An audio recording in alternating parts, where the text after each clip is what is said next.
Hello, everybody, and welcome back to We Bought a Mic, a podcast about the best television of 2025. It's 2026, another year, another Listomania in the books. Welcome. My name's Ernest. I am the Chief Kindness Officer of We Bought a Mic. My name is Hunter. And I'm Drew. And it wouldn't be a TV recap episode without our resident Darman. expert. Welcome to the show. Darman is joining yeah. us. Welcome back, Dane. How you doing? Dane man. Doing all right. Watching a lot of TV as per usual. It's our top 10 shows of the year. What do you think of the past year in television, Dane? Oh, I think it was a lot of slop. Unfortunately, I think that even stuff that I was excited about, a lot of it was kind of slop and not even good slop. Yeah.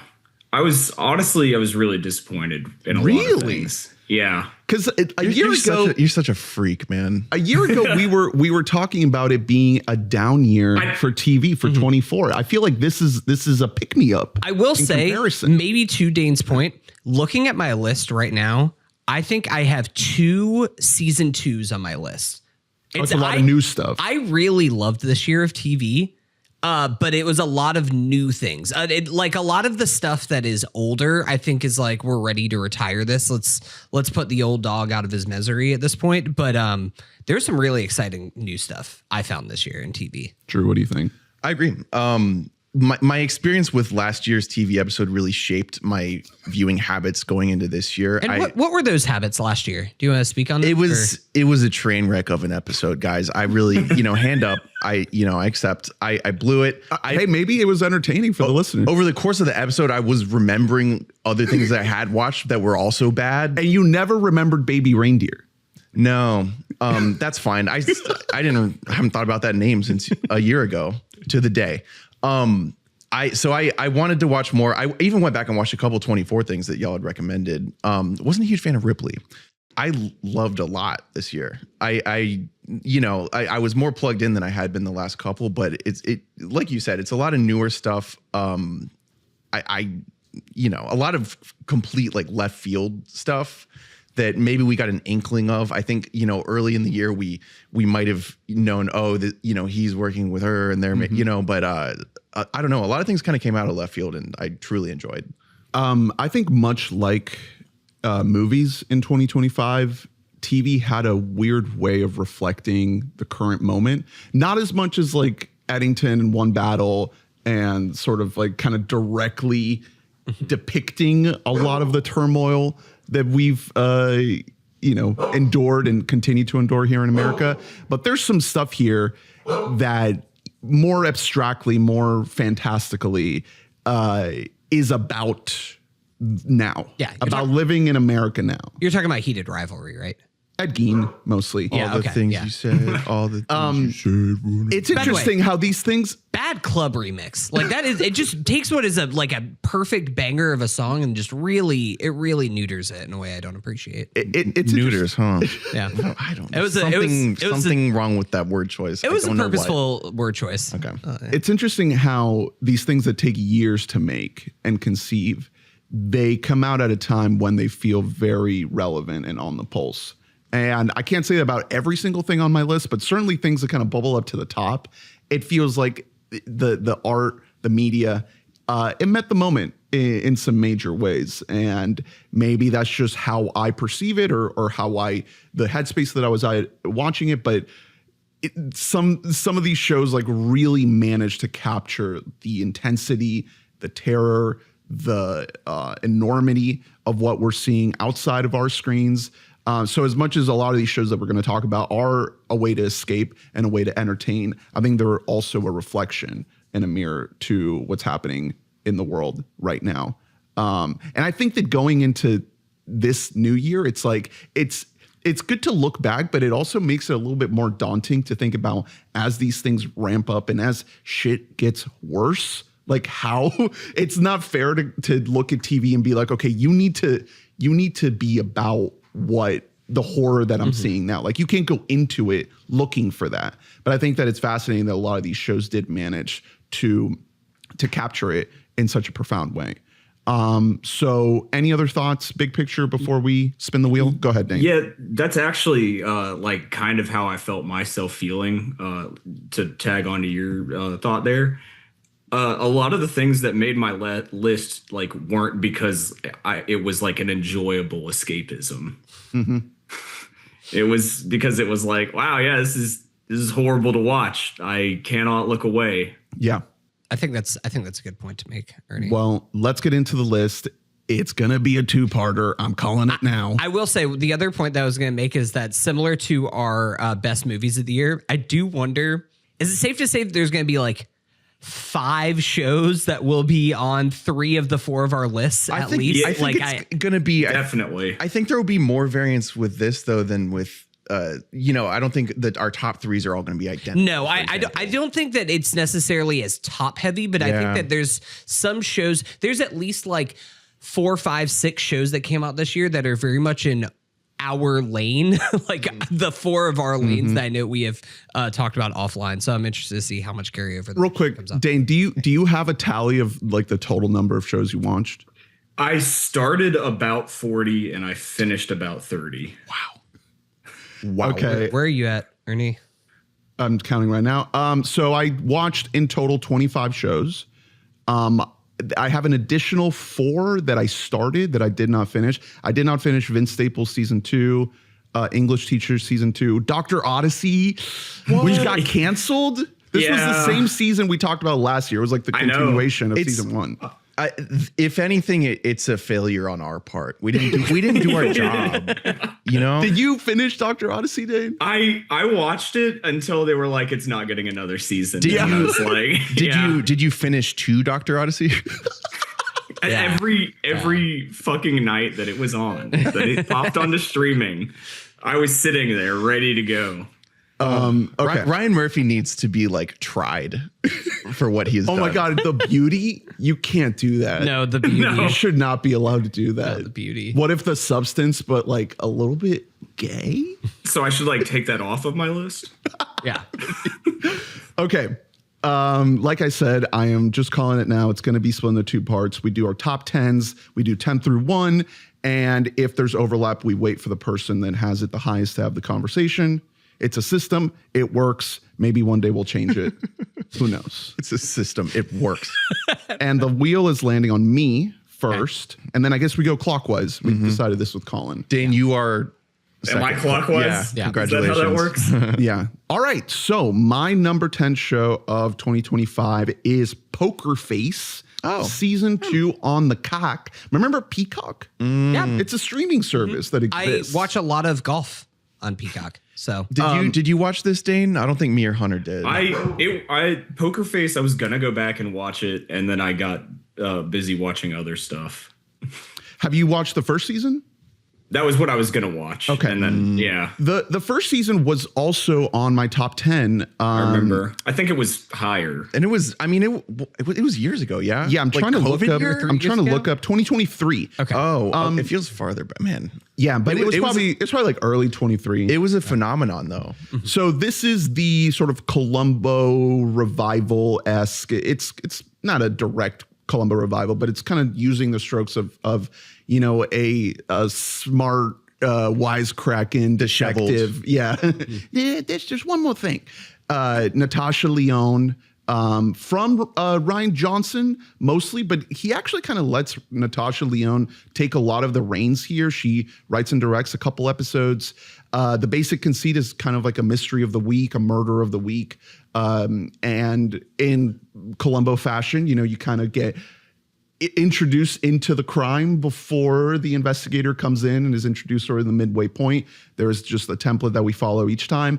But I think this season, the reason why it really connected with me is because you kind of get an overarching story. So you do get the crime of the week, but you also get this through line of the Natasha Lyonne character of Charlie making a friend.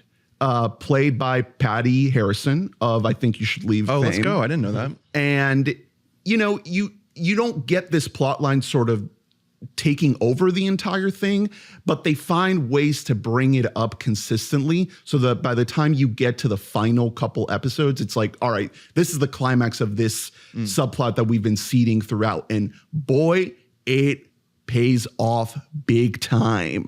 Big time. Really love what they do here. And throughout, just like the first season, you get so many people coming in and just doing an episode and throwing a really great pitch. You get Sam Richardson as a guy who works at Best Buy who's obsessed with the film Heat. Oh, nice. That's his whole thing. That's good. Man. And he does have a universal remote that he takes to the bar to change the motion smoothing off at the TV in the bar. So he does do that.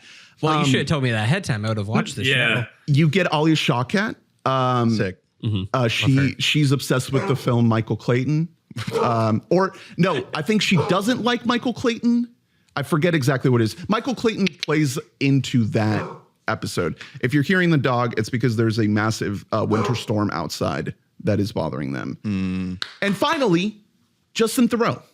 Hey, what? Coming in hot. This is Daddy crazy. Theroux is here? Yeah. You're naming like names that were designed to make us like perk up here. It's real good. I mean, there's so many others that I didn't name that are in here. I mean, John Mulaney and Richard Kind get an episode together, just bringing the band back together from Everybody's Live.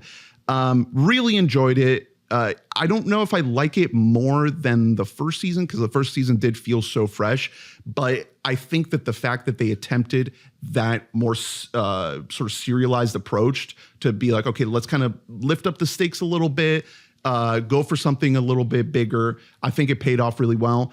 I heard that season 3 is happening with a different actor and that Peacock will not make it. What? So I don't know what's going to happen with that. It was rumored that Rian Johnson apparently wants to have Peter Dinklage take over the role. So I don't know if that will happen or if it'll be good. But what they did here with these 2 seasons, I think is pretty great for what it is. It's never going to be, the best thing in the world, but for it being this Columbo riff and bringing in all these sweet, like great guest stars, I think it's fucking great. So Poker Face. And so Natasha, a lot of the press for this season got overshadowed by Natasha Lyonne's AI movie that she announced that she's making. I think that probably has something to do with the season 3 stuff. Yeah. That's tough stuff. I don't know. I don't think she's like in with Darren Aronofsky. Darren Aronofsky's The American Revolution. Basically, she announced that she's making like an AI movie that's using quote unquote ethical AI. And I think it's like about ethical AI usage at the same time. Don't like it. And I mean, crazy year for her because also just recently she went public with the fact that she had relapsed. Oh no. Yeah, this was like last week or something. Maybe she should try getting married to Olivia Munn. That'll help. Jesus Christ. Maybe have a baby or 2. Okay. So that is Poker Face. That's my number 10. Dane, number 10. My number 10, it's a bit of a, I got to give it to it. It's been on the air for a long time. And when I say it, it might turn you upside down. No. It's actually Always Sunny in Philadelphia, season 17. Yeah. Great. Didn't know you were going there with that. Okay. I know. That's later. That's later. Speak on it. You're consistently like the reliable Sunny head. There's a lot of episodes that feel like season 5 to season 9 Sunny in this season. Hey, that is like peak Sunny right there. So that's and they are benefiting from, they do shorter seasons now, so like the batting average is way higher. There's a lot more hits than there are misses. There's 8 episodes total. Oh wow. Yeah. That's a smart move. They're all so much less available than they used to be. Is Mac as difficult to look at in the show as he is in real life now? Oh yeah. Okay. he's unrecognizable. I've been watching like a little bit of season 1 with my girlfriend, and like seeing Mac season 1 versus Mac season 17 is just like constantly jarring.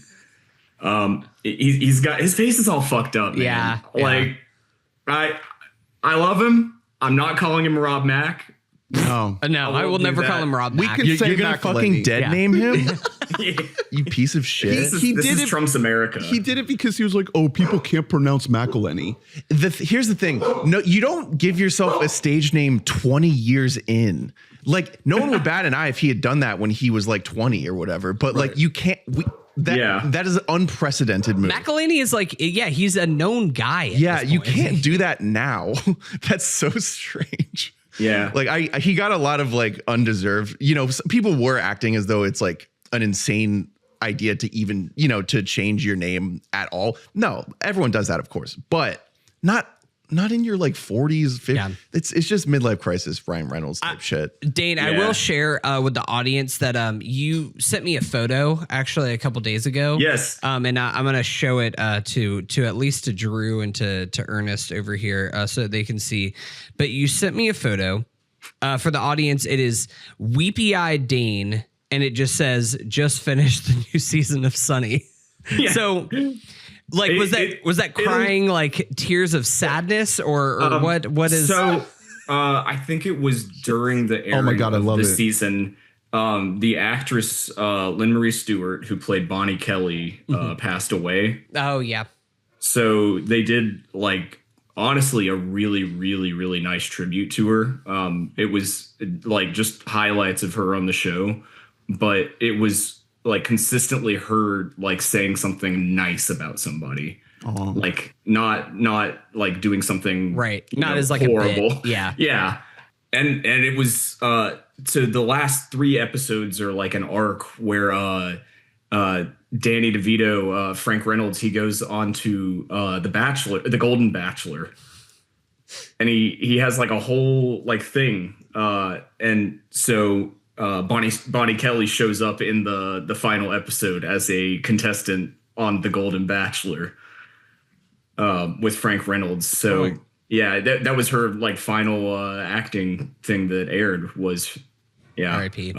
Yeah, there's some really standout episodes in the season. The one they got Jesse Palmer to go. I saw that. For the Bachelor, Yeah. the Golden Bachelor. Yeah. There's a lot of people who come back. They did the Abbott Elementary Sunny crossover. So they did 2 episodes. They did one for Abbott Elementary, and then they did another one for Sunny. The Sunny one was better. Of course, you would say that. All the teachers say fuck. Whoa. There's like a recurring bit about like Frank trying to yank the copper out of the public school bathroom walls. He's like, the city's gonna make him take it out anyways. We're doing him a favor, and then we'll like flip the copper on the black market. It's So the Sunny one is also set at the school? yeah. Okay, yeah, because I watched Yeah. the Abbott one. I thought it was okay. Yeah, the Sunny I'm sure the Sunny one is better. Yeah, I believe it's better. I think my favorite episode, well, it's between 2. Mac and Dennis Become EMTs was truly incredible. That sounds like a throwback plot. Obviously, Yeah, this many years in, it's harder. But in recent seasons, they had been doing what a lot of shows do that make it this long, which is get very self-referential and just start playing with like genre parody because that's Yeah. And I mean, they did some great shit with that, but that just sounds like it could have been in like an early season. Yeah, they like microdose like ghost peppers that Frank's been growing. they just nibble on them all day, That's and it, really like good. Yeah, and then they do another one that's like the exact same vibes as when they go to the horse track and like Charlie like frees the horse from the jockey. Yeah. They go to a dog track. There's some like Dennis and D stuff that is like honestly out of like season 2. Hell yeah. I like that stuff because I don't know. Sunny is one of those shows that like one of the things that made it great was that it was formulaic in the way that like anybody could just like spitball and just make up an episode of Sunny like off the top of their head. Guy and I literally did this today of like the gang joins ICE where it's just like the so reasons easy. it's like Frank gets like yelled at in his car by like a guy with a tan and so he's ready to join ICE. Charlie thinks that it's just like it's the middle of the summer and he's just These joining to ICE. cool off. Mac is just like needing to get some money. He heard about the sign up bonus. Like that's kind of like what Sunny was at its peak, was like you say, Mac and Dennis become EMTs. And I'm like, yeah, I can just like kind of picture some of the bits that would happen from that. So this is absolutely on my watch list. I'm mad at myself that I had not seen the season yet. You'd say best season in how many seasons? Probably since 13 or 14. Nice. Yeah, I mean, remember which ones. Those yeah, are. I've been pretty tapped out. I've been, anytime I hear there's like a standout, I've been watching it, but there's been some fluff in there. This is 17. They do kind of need to end it. Like Danny DeVito is not going to live forever. Yeah. So like, wrap it up just now. having fun. Let him have fun. He's getting those Jersey Mike's paychecks. He's got the Jersey Mike's money. Yeah. All right. It's Always Sunny, season 17. Dane's number 10. Drew, number 10. Adolescence. I did not have this on my list. It's my number 11. I really love this. I jockeyed a lot with this one. Did you watch Adolescence, Dane? No. It was like a massive phenomenon when it was earlier in the year, right? When it yeah, probably maybe summer or something like that. Huge phenomenon, for pretty good reason. It didn't click with me the way that it clicked with a lot of people. Like I you know what I mean? I don't think it's just such a technical achievement. Exactly. Yeah. It is. It's 4 episodes, all, shot one take style, just long stretches of trusting actors and, pretty crafty filmmaking stuff. And, it has an amount of a message that it delivers pretty well. There are 2 main discoveries from the show. It's the kid, he'll be in our lives for 20 years probably. Owen Cooper is his name. Yeah, he seems like a sweetie. He's awesome. And the dad who also co-created and co-wrote the show, Stephen Graham, who's been around for like British people. Yeah. And he's already working on a million other things. And then I think his partner who, co-created this with him is the one behind the new Lord of the Flies movie. Or show or something that's coming out. So I'm interested in that. This show, because of the variance of what we're seeing in the episodes, there are just some that just work so much better. There are some episodes where it's like 4 too, Yeah, there's only 4, but it's like some episodes, there's no purpose to them being one take. Like it is not, I don't think it's helping the narrative in any way in episode 2, for example. So we should say that the premise is little teenage boy is accused of murder. Yeah. Episode 1 is he's apprehended by the police. Mm-hmm. Episode 2, the police goes to talk to his classmates at the school. Episode 3 is he is in a holding cell being interviewed by a therapist. Yeah, and that's easily the standout episode. It's the best one. It's the one that won all the awards. Yeah, and obviously, just hearing it, you're like, okay, one room. Yeah, that makes sense to be one take. It's like a stage play. You're just trusting these actors to go after it, and they deliver so well. That is the episode that got this kid all of his awards, and he deserves them for it. And then episode 4 is just his family just sort of trying to live a normal day after the events of everything that's happened. Mm-hmm. I think that, by the end, I did feel like the show landed what it set out to. I just don't think that what it set out to was necessarily what I would envision as the best version of this story. Yeah. Because the 4th episode, I kept thinking like, man, it would be great if this wasn't one take. Yeah, no, like exactly. It is a great premise. These are great actors. It's a great idea. Like I feel the gravity of it, but the fact that we don't cut around to different things, it feels like they're kind of putting themselves in this box that they don't necessarily need to. And they're just doing it just to flex. And it's a cool flex. It's very well done. You can't take that away from it. But I couldn't help but feel like, man, this show could have been better if they would have just chosen to tell a little bit more traditionally. Well, and also since we're only getting 4 episodes, you really do feel, there are 2 episodes where you don't see the kid. Yeah. And, it makes sense. They do want to tell a broader story about like the societal implications of, they get into sort of like incel culture, like what caused, how this kid slipped through the cracks, et cetera. But Instagram emojis, lots of discussion about emojis and Instagram comment sections. Mm-hmm. I found all that to be like kind of okay. You know what I mean? I don't, I think it's probably good they didn't go deeper into it because I think they would just sound old. Yeah. It's tough. But Have you heard about the 80-20 rule? Apparently it's a big deal. It's a big problem. oh yeah, Kids are dealing with it. of course.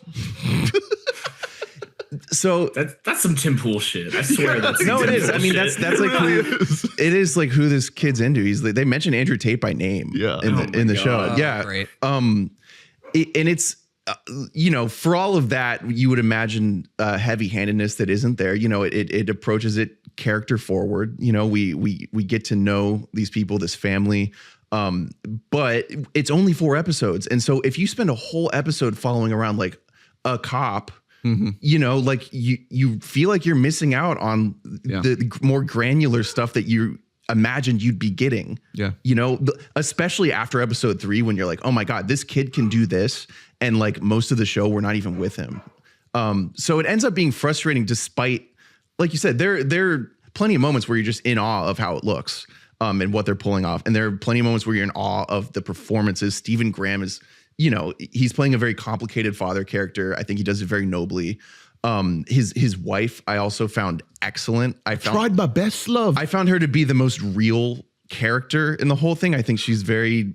They paid a lot of mind to give her dimension. In ways that most shows just this don't is just with like women. a normal middle class British family, and I think they do a good job of selling that.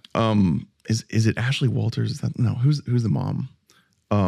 Because I absolutely loved her performance. Christine Tremarco, I'd never seen her before.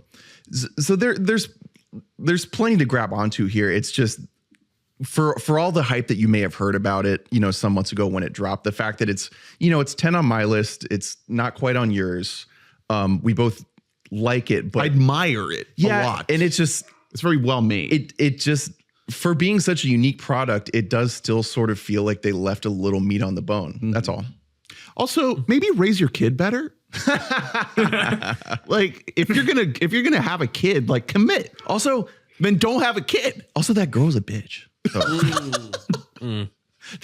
That's another, like I'm talking about, like the dimension they add. Yeah. I like the fact that this girl seemed like she sucked. Yeah. It's not just like some perfect child that he chose to murder. Right. She was mean. That was it, to the point of it all being one take, these like little slivers. I do think that a lesser show would have done the flashback to show you like the actual crime. Yeah, And, her like this one skipping with doesn't. like a balloon.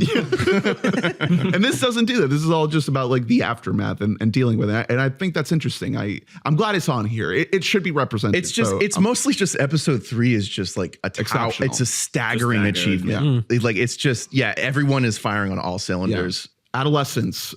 Drew's number 10. Hunter, number 10.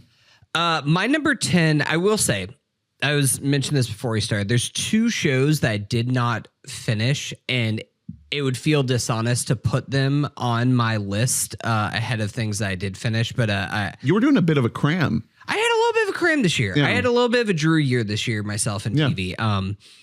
But And that's okay. Hey, I've seen more than 10 things, but I'm talking about as far as things that I think are worthy of the top 10.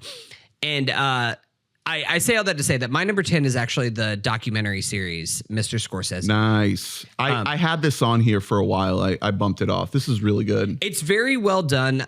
There's a different documentary series that I started that I don't want to like spoil in case it comes up. If not, I'll talk about at the end. That I think is phenomenal and is a little bit better than this. But Mr. Scorsese is, I think, like a must-see document for any person who is like a fan of movies or of Martin Scorsese as a icon, which is most people who are fans of movies. This is one of those few documentaries where it's 5 parts, and I was like, I could have used another 2 hours. Like Another 5. There's certain segments of it where I'm just like, no, let's spend like another hour just like going into all the controversy around like Last Temptation of Christ, because Especially at the end, once you get to Leo just the last Leo's episode? the last episode. Yeah. And You it's just like skedaddle yeah, through we everything. get like a long chunk that's with Bob De Niro. Yeah. And granted, that's his guy. Like, so you need a lot of that. But this is the truly drop at the end of episode 1. Like they don't mention Robert De Niro for all of episode 1. Yeah. And then at the end it's like, here we go. So this is, for people who don't know, it's a 5-part documentary series on Apple. And it is a not cradle to grave, because thankfully our boy Marty is still here with us, but like a cradle to 2025 of Martin's life, starting with like his upbringing in New York, a lot of the crime that he kind of grew up around, including like family members that are directly involved in the mafia. One of the great points that you get early on in the series is that you get some like literal mafia bosses that like they just call up and they're like, yeah, no, I can get him down here. Like he can kind of speak on the thing. And you like see these people on camera. It's like, oh shit, this is like real life Joe Pesci right here. Like this is nuts. This guy like exists right here in real life. And now you can draw all the threads to, especially like something like Mean Streets. And, I mean, we learned Mean Streets is kind of autobiographical in many ways. It really is a lot of stories I heard from his uncle kind of growing up in that scene. But all of that stuff is amazing. Obviously, you get a lot of the stuff with the relationship between him and Robert De Niro and how that kind of formed. For me, the most compelling points of the series is when Martin is really getting into his relationship with God and how that has been complicated over the years.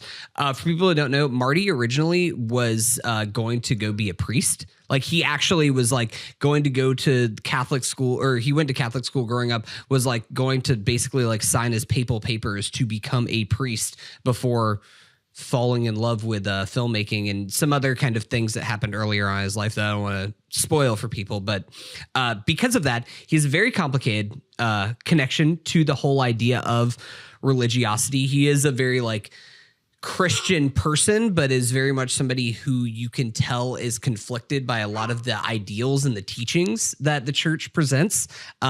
Case in point, if you have never seen The Last Temptation of Christ, which is one of Marty's like lost masterpieces, highly recommend it, going and checking that out. I've never seen it. It's amazing. It's like a movie that is just kind of.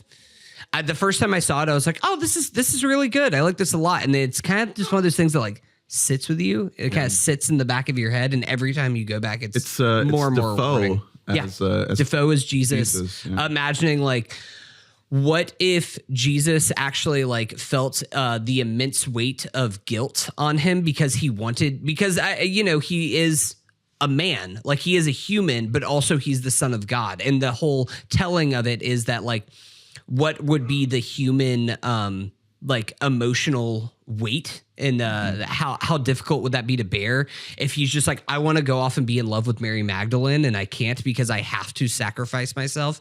Whenever it came out, it was called blasphemous.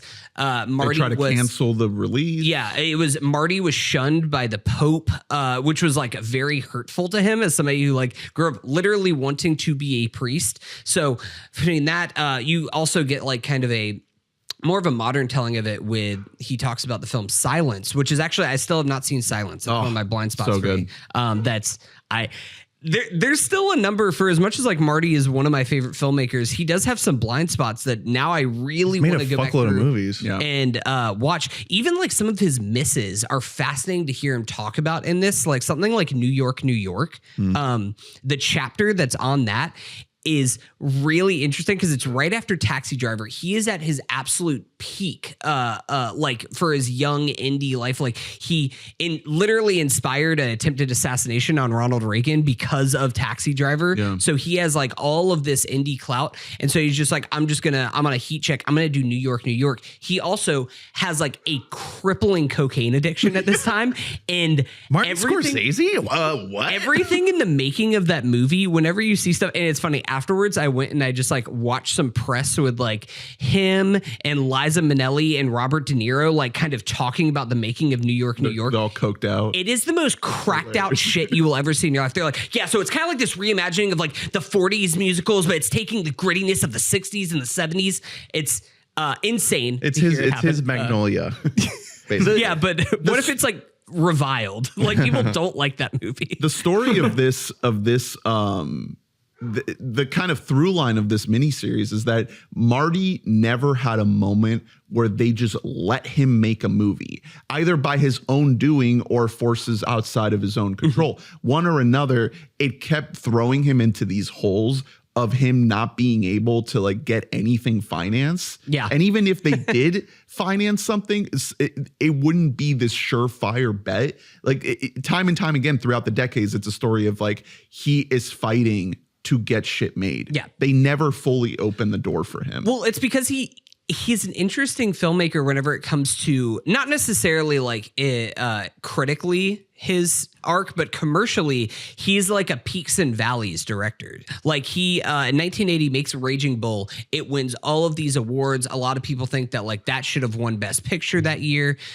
But then 2 years later, he makes King of Comedy, which now has been celebrated. I love King of Comedy. I think that movie is great. But whenever it came out, it was a bomb. Like it was a huge, huge miss. So then he's like, oh, I guess I have to come crawling back and I'll just make this movie After Hours and just hit like a single, which now After Hours is amazing. Like that inspired the Safdies to exist because of that movie. Like, but it's just kind of interesting if you look through his career, the amount of times that he keeps getting knocked down and then having to build himself back up. And it seems a little bit odd to think about his career that way, because now we know him as like, you know, if you're making like the Mount Rushmore of Hollywood filmmakers for the last 100 years, it's like him, it's Spielberg, it's a lot of like those names, but I think those are two of like the first names that you'd mention on the list. So also shout out to The Last Waltz.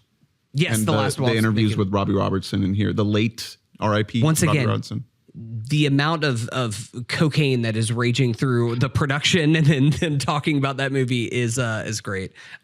It's really an awesome docuseries. It's a breeze to watch too. It's only 5 episodes, and about an hour each. The insight that we get into his life, we get to see and hear stuff that we've never learned about. Yeah. Scorsese, about his personal life. A lot of personal stuff in there too with his family and his complicated relationship with the women of his life. His daughters. He has daughters that are in like a 30 to 40 year range from each other. other. They talk about how like they didn't know him. Yeah. They like never saw him. Yeah. It's like the end of The Irishman. Yeah. I mean, they honestly, that's another thing where I'm talking about like, give me that extra hour. They do talk a bit about The Irishman in that last episode, but I'm like, I know that you have like 45 minutes of just talking about The Irishman and kind of like what that means to that class of like you, De Niro, Pesci, and like some of the interviews goodbye. That they get Spielberg, they get Daniel Day-Lewis. Yeah. Like release Apple,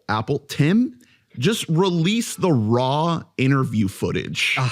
Of all of these talking heads and Mr. Scorsese. I would watch Spielberg talking about Raging Bull for just like an entire hour. It's so great. Like that whole class, it's so funny to see like him and Spielberg and Francis Ford Coppola and like all these directors like fanboy over each other. It's cute. It's fun. Mr. Scorsese, Hunter's number 10. It's on Apple TV. We're at number 9. My number 9 is Slow Horses, also on Apple TV.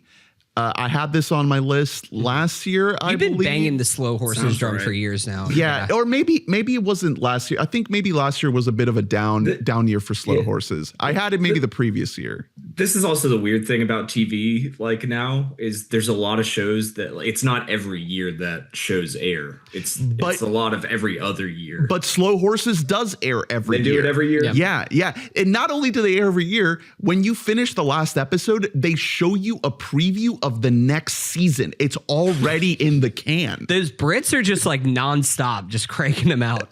This is a sort of, I've described it as like, what if the Mission Impossible crew was terrible at their jobs and they just like could barely do their jobs. It's Gary Oldman as Jackson Lamb, sort of the ringleader of this crew. You get Jack Lowden in there. There's some other recurring characters. They try to introduce new people as it goes along. This is season 5. This one is, yet another terror plot in London. They throw in some things that I think are interesting in terms of trying to complicate and add depth to the perpetrators of the crimes. This is sort of a blowback situation of, British intervention in the Middle East and the people affected there, having a very plausible reason to retaliate against the people who just press a button and a drone strikes somewhere and they don't understand that there's human beings on the other side of that attack.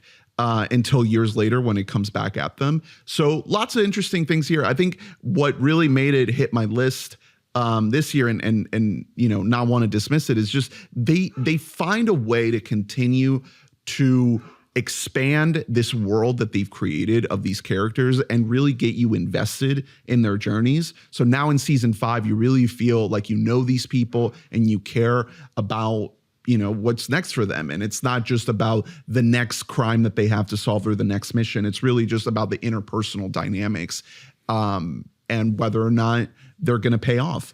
Also, Gary Oldman. I think it's a gift that Jackson Lamb is a character that Gary Oldman has said he is willing to play as long as he's alive.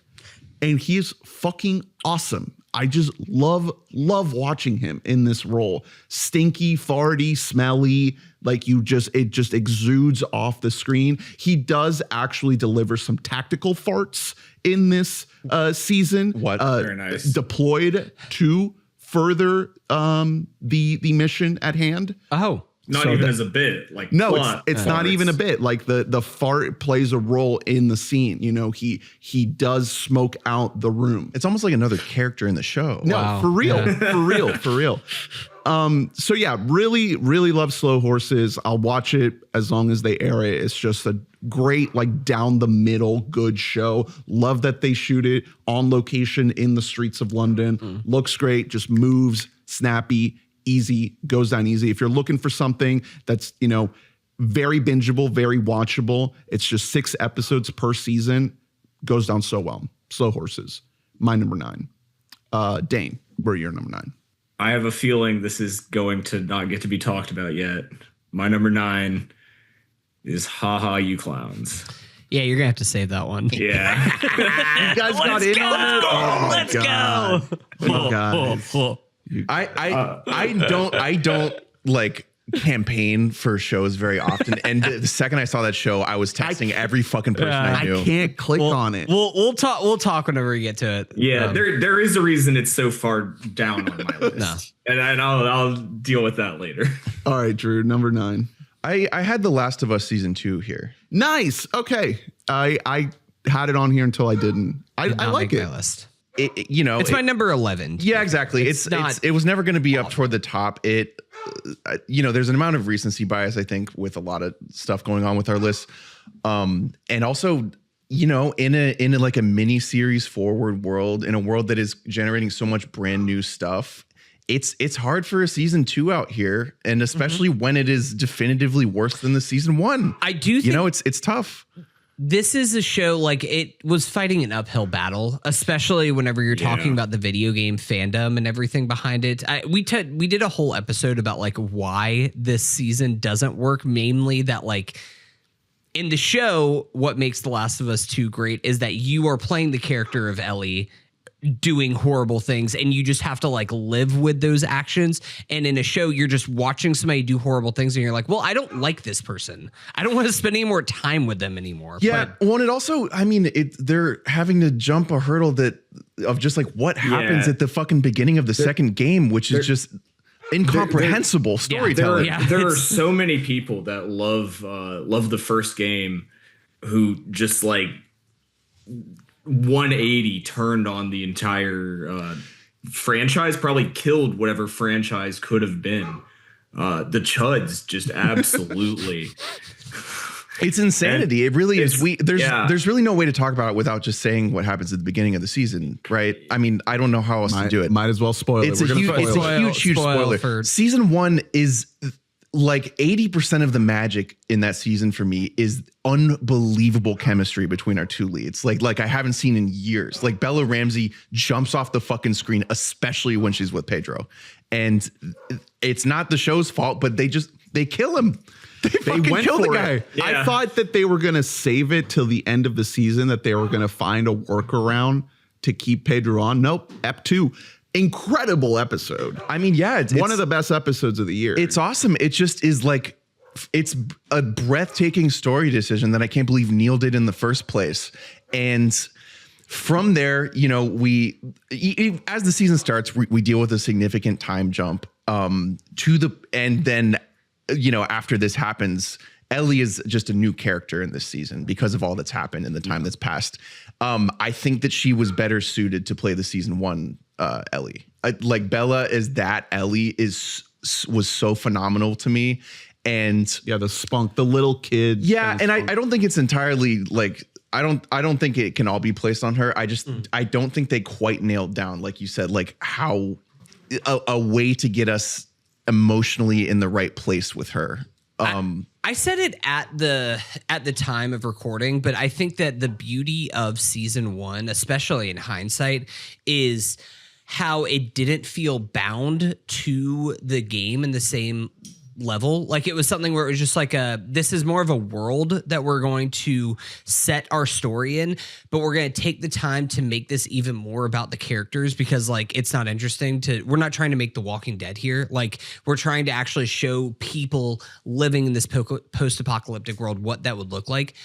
And I just don't really understand the choice in season 2 to undo so much of that work and to just kind of make it where it's like, no, we want to pay really faithful, make a really faithful adaptation of the game in this version, where like we're still doing the thing where we're jumping back and forth.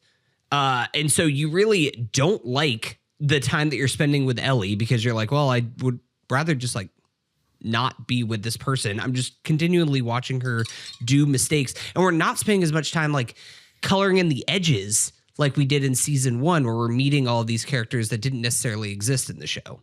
They do it a little bit, you get Joey episode. Pants, as Joey Eugene. Pants, phenomenal. Fucking Catherine O'Hara. All right, we're recording like the day after she passed, and part of the reason that it's such a shock right now is that she was still putting out like excellent work. Yeah. And that's a show created character. That's not from the game. Yeah. That's a completely original character. So that's cool. I think it's just I think they struggle with scale a lot in this season, because we are jumping to a much wider ensemble. Like our cast has just swelled in this season. It's no longer has the video game feel of like, okay, we're stopping in this town, we're meeting a cast, and then we're moving on, but we're sticking with the same two. Like it's our core has grown, and I'm not in love with every single person in that core. I think young Mazzino as Jesse, I don't think that guy's a serious actor. Yeah, it's a little tough. Isabella Merced, I actually ended up really liking. I think she's a talented actress. Again, she's no Pedro though. The character I'm not in love with, and also, it's not fair, but we're comparing her to just like an electric show, like the dynamic they had. So the more young people are interacting in a scene, I think the worse Craig Mazin gets at writing. I don't think he has a great grip on how young people talk a lot of the time. And that's why I was so blown away by Bella in season 1, is because she pulls such like groundedness out of lines that can feel really stiff. Yeah. So some of the emotional moments I don't think landed super well, because it felt kind of like an old guy writing young people. I do think the show does enough to set itself up for a great season 3. And The Last of Us Part 2 soars at this point. Like what we're about to get to when we switch to Abby, that's what makes the game like truly exceptional. Playing the first part of the game is great, and it's not like, in my opinion, a drag like other people think. But the stuff that we're about to get, and I hope we get it. I hope it's not a situation where they cancel this thing. I hope it's like a sure thing, because I don't think that the shortcomings of this season detract from the train heading in the right direction. Yeah, it's a stumbly season, but the pieces are in place the way they need to for us to be incredibly invested in what happens with Abby in season 3. I misspoke earlier where I was saying that we are cutting back and forth. I think the problem was that I wanted the show to cut back and forth, and then instead we are just stuck with the Bella Ramsey character. You are right that like I do think Caitlin Dever could be great as Abby, and I'm interested to see what happens with that.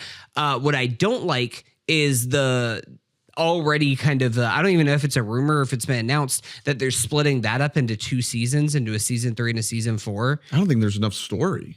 That was everybody's thought at the time. And it was like, hey, maybe Maybe Just do a make- normal 13 episode season. Exactly. That's kind of the problem is like, why are you doing these like 7 episode seasons? And it just feels so drawn out. And I don't know. I know the HBO, I don't know if that's an HBO thing or if that's a Neil Druckmann thing, like what it is. It's an availability thing for everyone involved too. The cast and the crew are, they're very busy. I think, to be honest, that Pedro's gone, so that helps. I was going to say that might have played into why they just cut him out like pretty quickly. They know where their bread was buttered, but like that guy's too, how long could they keep him for on set? He's the materialist.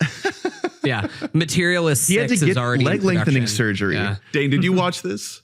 No. Oh, okay. Season 2. Oh, sorry. Yeah, no. I watched season 1. I mean, I knew like all the twists and whatever with season 2, and I was like, honestly, if I watch this, what's gonna happen is I'm not gonna get like any fun YouTube like fan stuff. I'm only gonna get like chud YouTube. Dane, you really missed out on like just some really like the most despicable part of Twitter coming out for a few weeks. I've seen it. I don't need to find it accidentally. I'm much more content going out of my way to find it. It's crazy how much men on the internet hate women that they don't want to have sex with. It's really quite a thing. I'm still in on this show. Yeah. I do think that they still have a handle on it, even if it wasn't as good as the first season. No. I agree. I'm not out. Like I was disappointed. This season was a letdown for me, but I am not out. So The Last of Us season 2 is Drew's number 9. Hunter, number 9. My number 9 is my guess that we're gonna have to wait on. My number 9 is the studio. Yeah. Gonna have to wait. It feels bad to put it this low, but like this is a good year for TV, guys. I don't know. This is one you didn't finish, right? This is the only one that I'm upset I didn't finish. I couldn't. I barely dove into it. It's a great show. It's awesome. All right, we're at number 8. I'm guessing more overlap here with my number 8. It is The Chair Company. Yeah, you're gonna have to wait on that one. Yep. Dane, number 8. It's gonna be White Lotus season 3. Nice. I didn't watch this one. I didn't finish it. Yeah. It's the worst of them so far. By honestly a pretty significant margin. But there are some like really, really incredible moments. And one episode in particular that just absolutely blew me away. The Sam Rockwell monologue. Let's go. Like I was aghast. That's honestly like maybe the best acting in all of TV this year is him delivering that monologue and Walton Goggins like keeping as straight of a face as he can as like his in real life friend is telling him this insane like personal story. Yeah, this one's he imagined himself fucking himself. Yeah. It seems pretty normal to me. I was that little Asian girl. Oh my God. Yeah. That amongst other things, I thought what's his name? The Nepo baby. It's Schwarzenegger. Mm-hmm. Yeah. He honestly did a really good job playing. He's a good actor. He's talented. Yeah. I haven't seen him in anything else, but he really did blow me away. He was just such a fucking douchebag. Just that whole family, I thought, was one of the better subplots, and how every episode you're tuning in, it's like, oh, here's Jason Isaacs imagining blowing his brains out again. Is he going to kill himself or not? I guess we'll have to wait until the final episode. That was one of the weaker, like, a lot of the issues that I have with TV as a whole this year is pacing. Yeah. Pacing in many shows. Yeah. It's not good. Look, I love Jason Isaacs freaking out and like trying to kill himself and then like, no, I'm not going to do it. It's all good. Nothing's going to happen.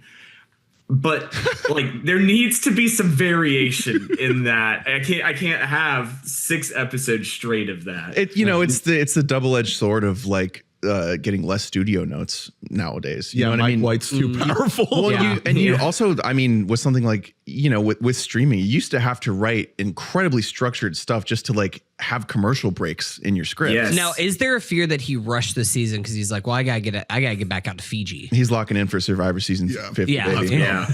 He's coming back. Yeah, but the cast was also just across the board stacked, but you kind of expect Little too that. stacked, maybe. I think they're reeling it back for season 4. Yeah.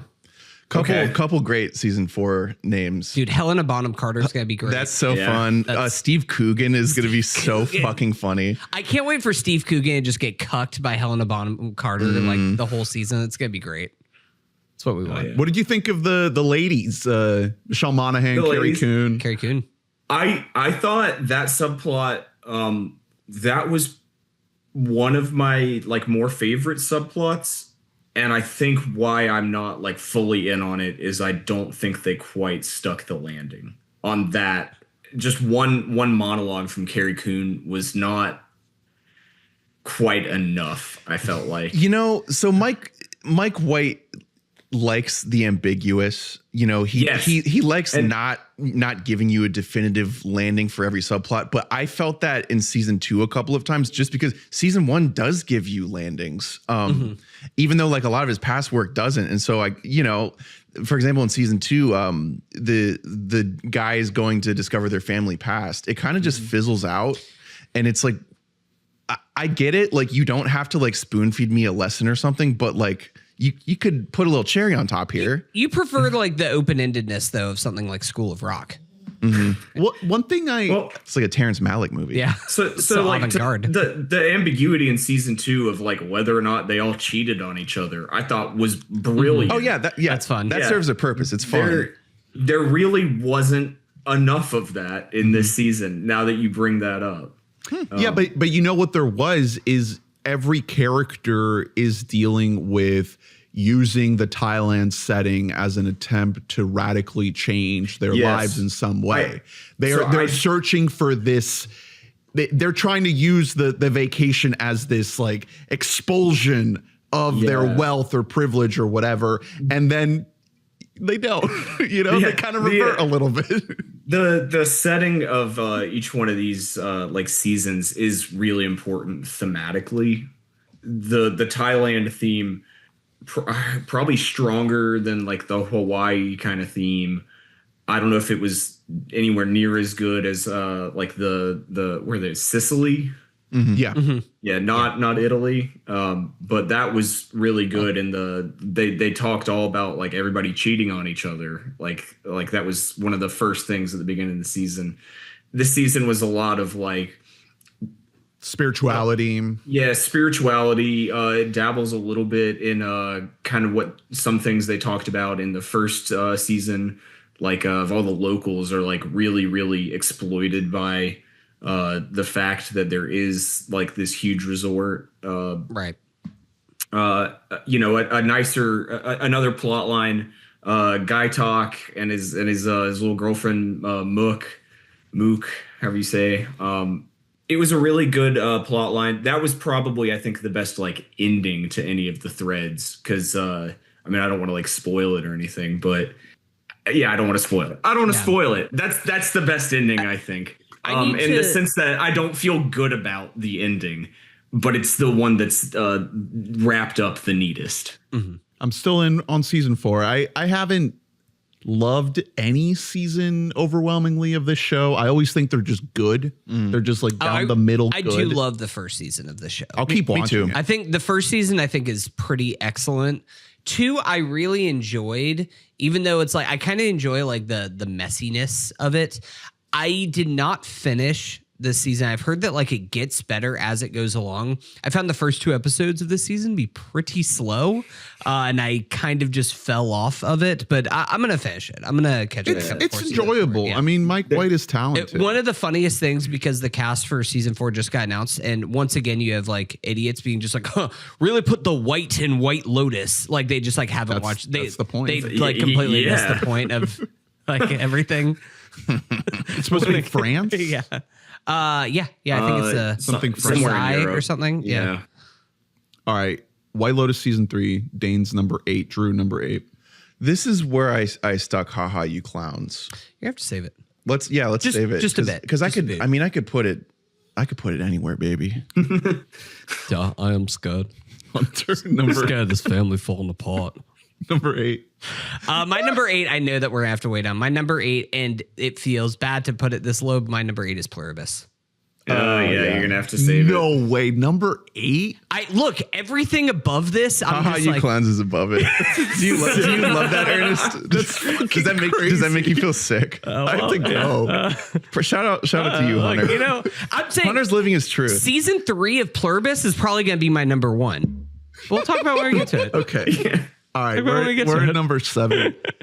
I'm curious if someone else must have this. Severance.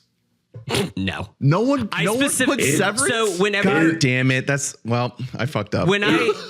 I'm glad we're talking about it. It just got bumped actually because I remembered something else that you know I something? forgot that fucking came out last year. I said Yeah. something whenever we started doing this pod that I specifically tried to binge to make sure that one show did not make my top 10, and that was Severance. Come on, I you found this guys. season very uneven, but speak on it. Speak on Yes, why you thought yes, it's good. yes, Speak on why it's- you think it's better than Haha You Clowns. I didn't watch you Haha, You heartless piece of shit. Yeah. Oh, I don't love families who love each other. There are a few episodes of Severance that are not very good Yeah. in this season. Absolutely. However, there are some episodes of this season that are some of the best TV of the year. And so Season you, finale. Yeah. They get the- definitely stick the landing. Yes. oh, dude. Season finale is The great. Yeah. finale is incredible. It was so incredible that it recontextualized my opinion of the entire season. If that finale hadn't been that good, I would have hated this season. I would have straight up like thrown it in the trash. I mean, this also speaks toward the thing I said about Last of Us. It's just hard to have a season 2 in a world of novelty and have this season be pretty definitively worse than the first one. Like that is a tough place for a show to be in, even if it's still good. This would have ended up somewhere on my list. I thought this came out in late 2024. God damn it. It's kind of a memory hole show. You know, it was gone for so long and then it came and went a little bit because it didn't feel like it hit as hard as season 1. Whenever it came out, everybody was like, oh, thank God we can finally give Ben Stiller his Emmy. And then The Pit came and just Yeah. fucking kicked him in the teeth and took out all the awards away from him. Yes, it's messy. Yes, it's uneven. I'll give you that. The episode of Patty Arquette going to see her childhood home is fucking terrible. It's I didn't think it was terrible that bad. episode. I thought it was just an abrupt, sharp turn. If they had released that as like a season 1.5 kind of like a Someone as a Man, TV You were the inventor of Severance. If you were the inventor of Severance, you would have invented Severance. I would compare that episode to and this is probably mean to say this. I would compare it to the episode of season 2 of Stranger Things when they're like, there's more than 111. And I'm like, I might be out on this show. Oh, yeah. Now, it was that bad. I thought it was not a good episode. I think it was bad Treat. things. I think it was Her treat is Joanna amazing. Robinson who said it had webisode vibes. Oh, Yeah. that's Oh, brutal. man. That honestly is. It's back in the 2010s, you'd see a commercial like, hey, make sure you get on apple.com to watch the webisode about Just Miss Coble. Yeah. And I love Patty Arquette. I love her in this role. I don't know why they did that. I guess the whole point was to say that she was the inventor of Severance, but you could have done that in an email. The Cold Harbor finale and the sort of flashback. Sorry, spoilers for Severance if you haven't seen it. Skip forward. The sort of flashback episode that fills in all the gaps of Mark's wife. Yeah. Let me make sure I pull up the names that was here. a really good one. Yeah. So that was a good one. So good. I mean, just from a filmmaking standpoint, I thought it was absolutely Shikai exceptional. Bardo is the episode, right? Yes. Yeah. Jessica Lee Gagne directed. It's like it gets so out there great visually. episode. It is so Number 7, yeah. It's so colorful. It's so wildly edited. But the finale itself, I mean, look, I can't just say that an entire season of television was good because of the finale, but this is the kind of show that lives and dies by the reveals and the answers to these questions.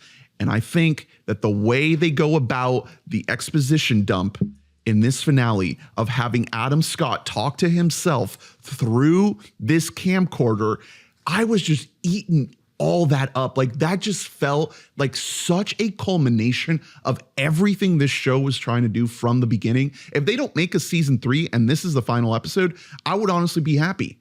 If it's just him and Britt Lauer just running into the forever hallways together, holding hands, like, hell yeah, I don't care.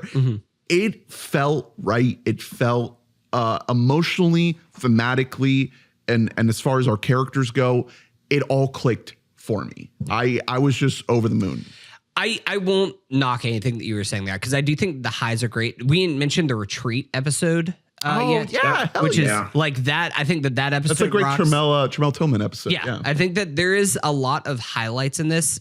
This show, it just kind of reeked of like Reddit brain. And I think that this is kind of the same thing. It reminded me a lot of what happened to Westworld, which is a show that we all loved the first season of Westworld. And then it kind of got away from them. Yeah. So up its own, like into its own head and outthinking itself and listening to like the fan theories online, that I think it completely lost the thread. And I think that there's a bit of that in this. It was almost like, it seems poetic to me that Ben Stiller stepped in for the final episode, because he's almost felt like he was grabbing the reins back a little bit of like, because I mean, obviously Ben Stiller co-created the show with one guy who, like, this is the only thing he's ever made, Dan Erickson. Yeah. And I wouldn't be surprised to know that maybe Dan Erickson is the creative side that's maybe a little bit too online, maybe a little bit too much outthinking himself. This is his first thing. Yeah. Hey, I'm not like knocking the guy personally. Like, shit, if I was in this position, I'd probably be doing the same thing online. Whenever you make a mystery box show, it's got to be next to impossible to completely like shut yourself off from everything. But I do think that the highs are definitely high. Just the lows, I think, are also very. Go ahead, Dan. Yeah, that what you're saying, like, that's when I say that it felt like the year in television was a lot of slop. the lows of this season don't feel like separate episodes to me. It feels just kind of like stuff happened, blah, blah, blah, blah, blah. Okay, we're on a retreat. This is just absolutely insane. Okay, we're back to slop. Okay, we get the memory. Like, that's how I feel about the season.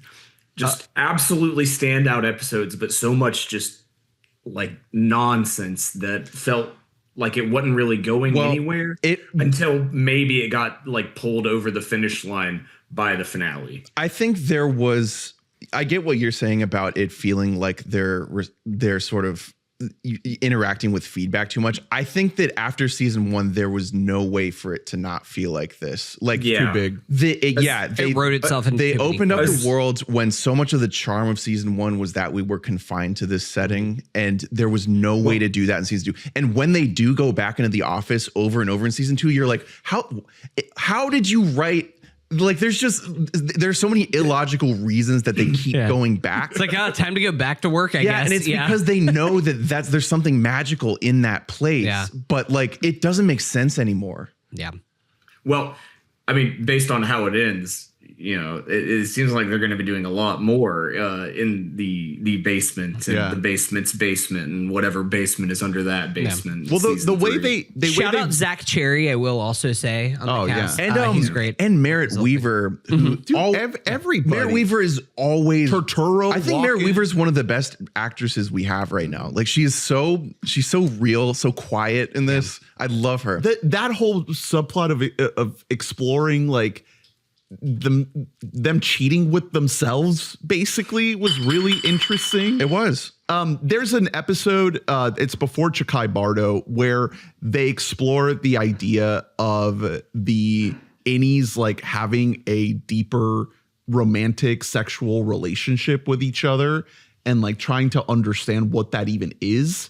Because they don't know what sex is in the office. They've never been intimate. And so that the way the show explores that, I thought was really fascinating. The deeper layers with the walk-in character and how Turturro is able to communicate with him outside the office, and you figure out the darker side of that character and sort of what he may have been involved with the Lumen Company. There's just so many little wrinkles and layers that I found really, really great. I agree. I think this probably would have ended up in my number 8 slot if I, did my job right. It's okay. I still truly enjoy watching the show because I think after season 1, I almost preemptively came to terms with the fact that it wasn't going to be as good anymore. I just don't think it was straight up possible. Mm-hmm. And if so, it became the most difficult task in the world. Season 1, you know what I mean? You're coming at us with a pilot that is so explosive and a premise that's so tight that it can be as good as you want. But they blew things up at the end of the season, and it made for an incredible season 1 finale. But that cliffhanger. I think I just don't think there was a way to put all the toothpaste back in the tube. The way they continue that thread of sort of the split that's happening in Mark's brain and how they visualize it with him sort of blipping in and out of his innie and outie and that sort of flickering that happens. It's really well done visually and technically, but from a story perspective, I did scratch my head a few times thinking why isn't there more of a sense of urgency here? Exactly. It's the pacing stuff, urgency stuff feels really, really off. Like the weight of certain things. The lady who's doing it to him, the way she just disappears. Yeah, she just barges into scenes and then barges out.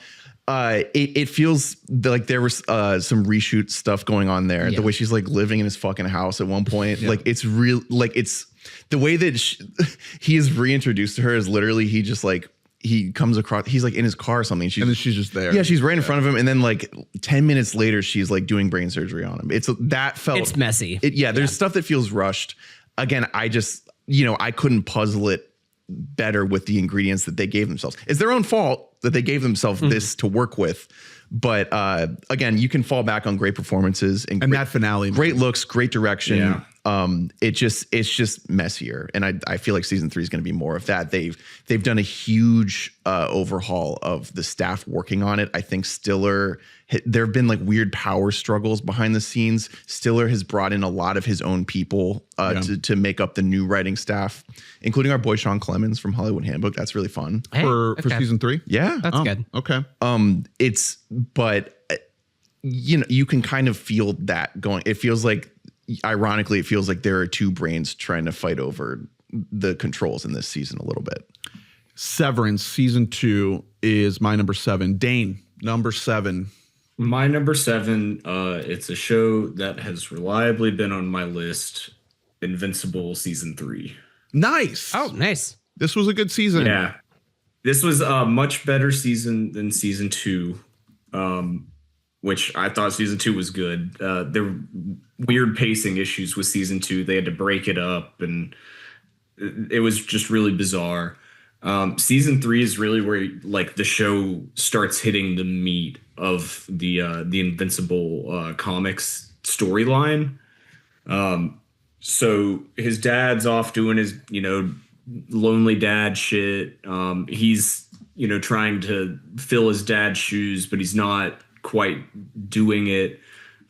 This is the season of Invincible where he starts to be able to win fights. He's spent 2 seasons just getting his ass kicked over and over again, and he's finally able to kick ass. And so now we're starting to deal a little bit with the moral and ethical consequences of being essentially Superman, and how that impacts your relationships, how you can try and save everybody, but you can't. There's again, really, really, really quality voice acting. There's lots of comments about how the animation is not, it's not fantastic. I personally fall in the camp of I don't care. It's good when it needs to be, and I'm not watching it for the animation. I'm really more animation is the correct medium to tell this story, if not in a comic book. Also, what do you want to complain about? Animation quality or how long it takes? Because they're going to complain about if they want the better animation, it's going to take forever. Yeah, we can get 1 season every year, or we can get one season every 2.5 years. I'm still waiting on my second season of Delicious in Dungeon. But how do I know if these characters are upset if their eyes aren't turning beet red? Like, haha, you clowns. Oh my god. Yeah. Well, that's the voice acting. Yeah. I want to give a specific shout out to Jason Mantzoukas. Dude, great season for Hey Nung Man. Yeah. Rexplode, yeah. Yeah. In the comics, it's basically the same story, but they got to do more with him. Comics to show change that they did was they made what's her name? Shrinking Ray. Shrinking Ray is a dude in the comics. And like dies like almost immediately. That does not happen, and Shrinking Ray is a lady, and so we get to have Rex be a little bit happy in his his culmination of his character arc. There's some great stuff in here. I like the episode where Mark goes to the future and fights the Immortal and learns about all the stuff, the inevitable track that he's on. Invincible's like main plot, I think, is like the fun romps that you get are the ones that are kind of a parody of like traditional comic book stuff.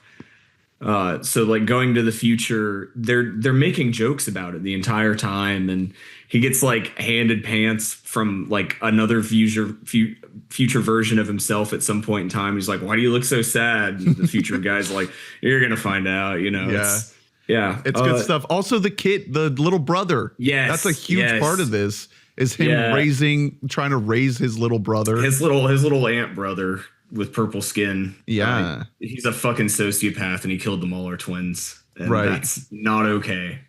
Yeah, and sort of that dichotomy of like how much passes on to the next generation. Yeah. Are they always going to become their dad, this genocidal maniac? And his, since his brother ages really quickly, so the main character being able to have these like discussions with somebody who you can like see age, like not in real time, but like faster than real time. So you get a child who is like way smarter than a child should be, but still has like childish impulses. And eventually this will go on to be like, he'll be an adult and he'll kind of rein in his thoughts, but it's challenging Mark, the main character. Like, why shouldn't we just kill the bad guys? And that's going to propel the series on further. I really, again, like that it's animated.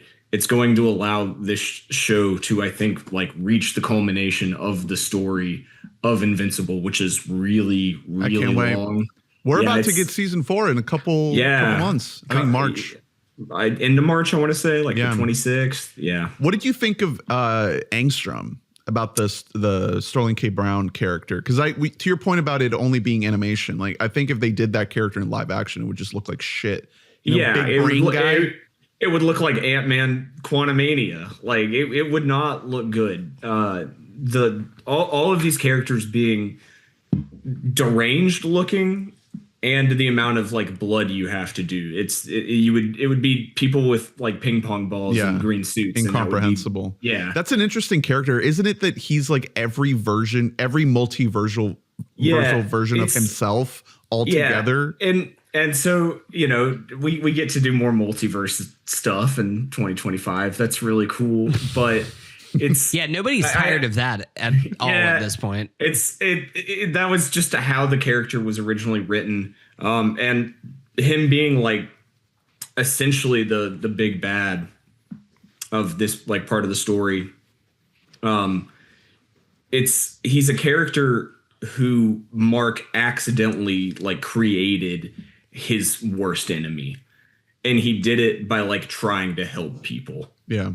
So him like struggling with making mistakes and the costs that his mistakes have, I just think that like I mean, it was like when it was originally published, it's a fresh take on superheroes, and I think in this day and age, it's once again a fresh take on superheroes. And that final battle with Conquest is the name of the other guy comes in.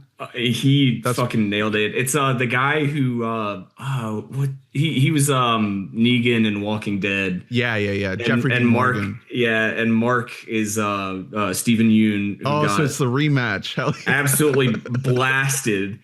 So to be able to turn that around, it's a little bit of like meta catharsis. It's very well done. I mean, whatever money they saved throughout the season, they just let it all rip in that final battle. And also the Adam Eve character comes in pretty clutch there.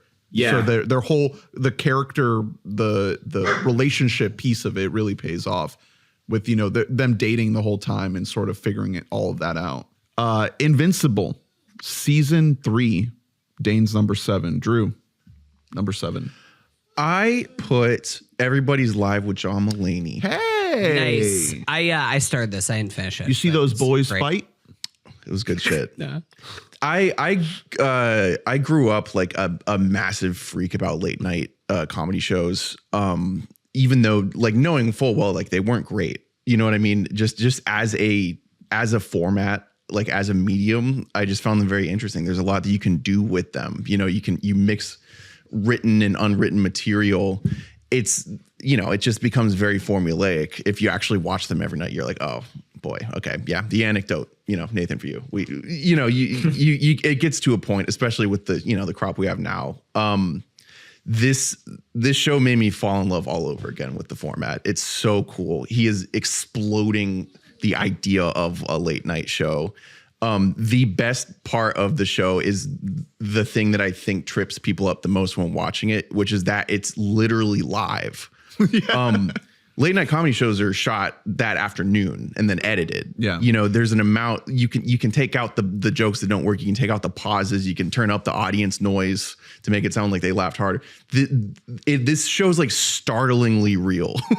Like it's so, and he is doing, John and his writing staff are doing really, really daring bits, like little written pieces of comedy, things that like are hard for a live audience to digest, like just watching for the first time. For the guests on the show. Oh yeah, I mean that's a whole other thing. But they're like freaking out. They're like, "Whoa, what's going on right now?" No, exactly. It's so daring to do this as an endeavor, and I think he does it really, really well. Like knowing that it's not all going to work. You know what I mean? Yeah. The second you realize that, the second you're like, oh yeah, this is meant for things to like fall flat sometimes. Part of the charm. I started loving it so much more. And then, getting into like, it has all the conventions you'd expect, it plays with all of them, but he's got his sidekick. It just happens to be fucking Richard Kind, who's so good at it. And he evidently just like doesn't say no to anything they ask him to do, because they make him do fucking insane shit in this show. He's just an absolutely incredible actor. Yeah. And just general presence. I seeing him in literally anything always makes me happy. Exactly. And the selflessness, he debases himself on the show every episode. He's got a recurring character in Stargate who's like such a like a whiny piece of shit. Richard Kind, really? Yeah, and like that's like I think like my real like first like introduction to Richard Kind is like watching him on Stargate, and so I see him in other things. I'm like, oh yeah, the Stargate guy, like that rocks. Yeah, yeah. It has that. It has the comedy bits. It has the monologues. The monologues are like he's just like using up like quality stand-up material in these monologues, because it's not, your typical late night monologue has to be said that day because it's all riffing on topical stuff. This really isn't doing that most of the time. This is just him. He does have a topic. Well, yeah, it's not topical. It's just it's all about one thing. Like every episode just has a subject he just wants to talk about. So he's like, there are jokes where I'm like, dude, what a waste. What a fucking joke that was. Like, because he still has the freakish ability to write like, well, it makes it more quality rewatchable, shit. doesn't it? Yeah. Because you don't have to put yourself back in the mindset of whatever was happening during the live stream. Exactly. You can just put it on whenever and it'll be funny. And again, it gets better when you realize you have to separate the audience reaction from the quality of the joke, because a lot of the time it's just something so dense that audience is not going to get there.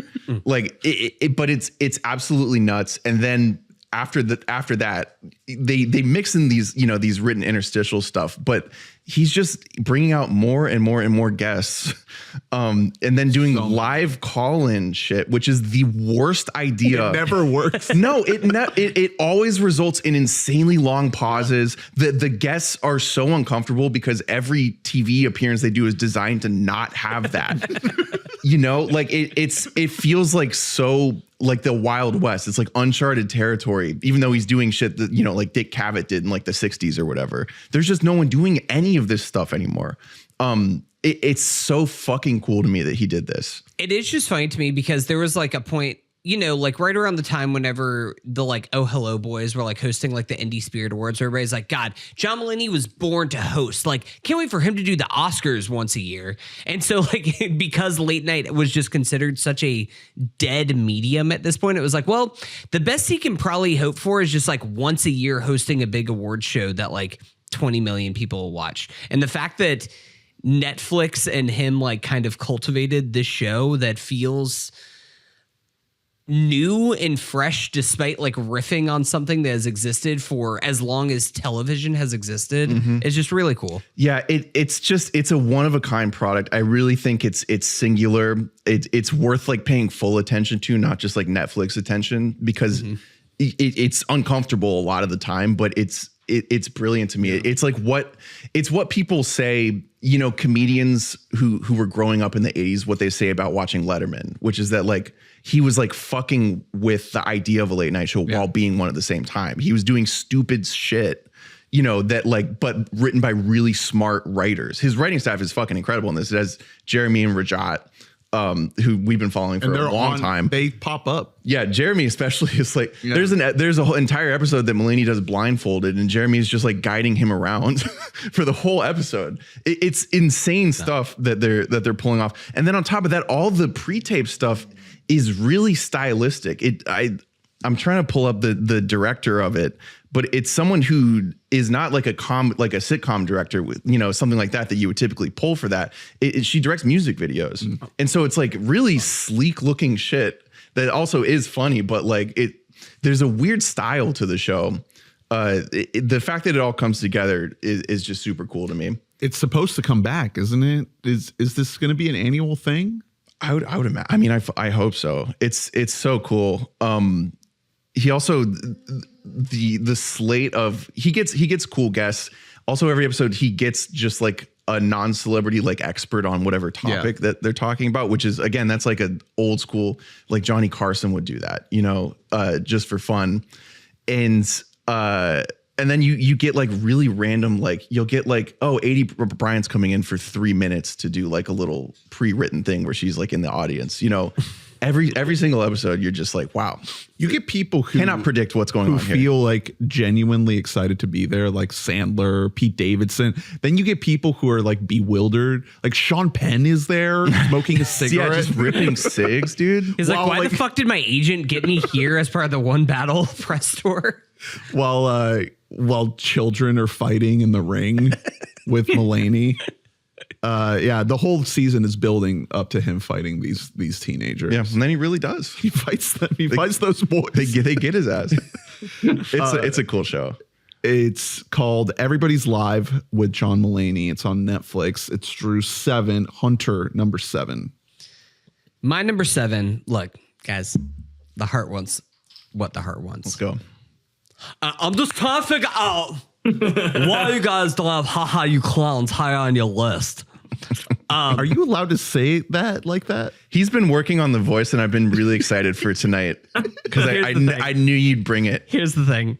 This and I gotta give credit to you, Drew, that we went out for a friend of the pod, Nate's birthday, and you basically would not stop talking about haha you clowns for the entire time we were out there. And I was like, fine, I'll watch the show. And what made it better was your girlfriend was actively like, I fucking hate the show. She can't even look at it. Like, this show is revolting to me. And here's the thing. It is so difficult to look at.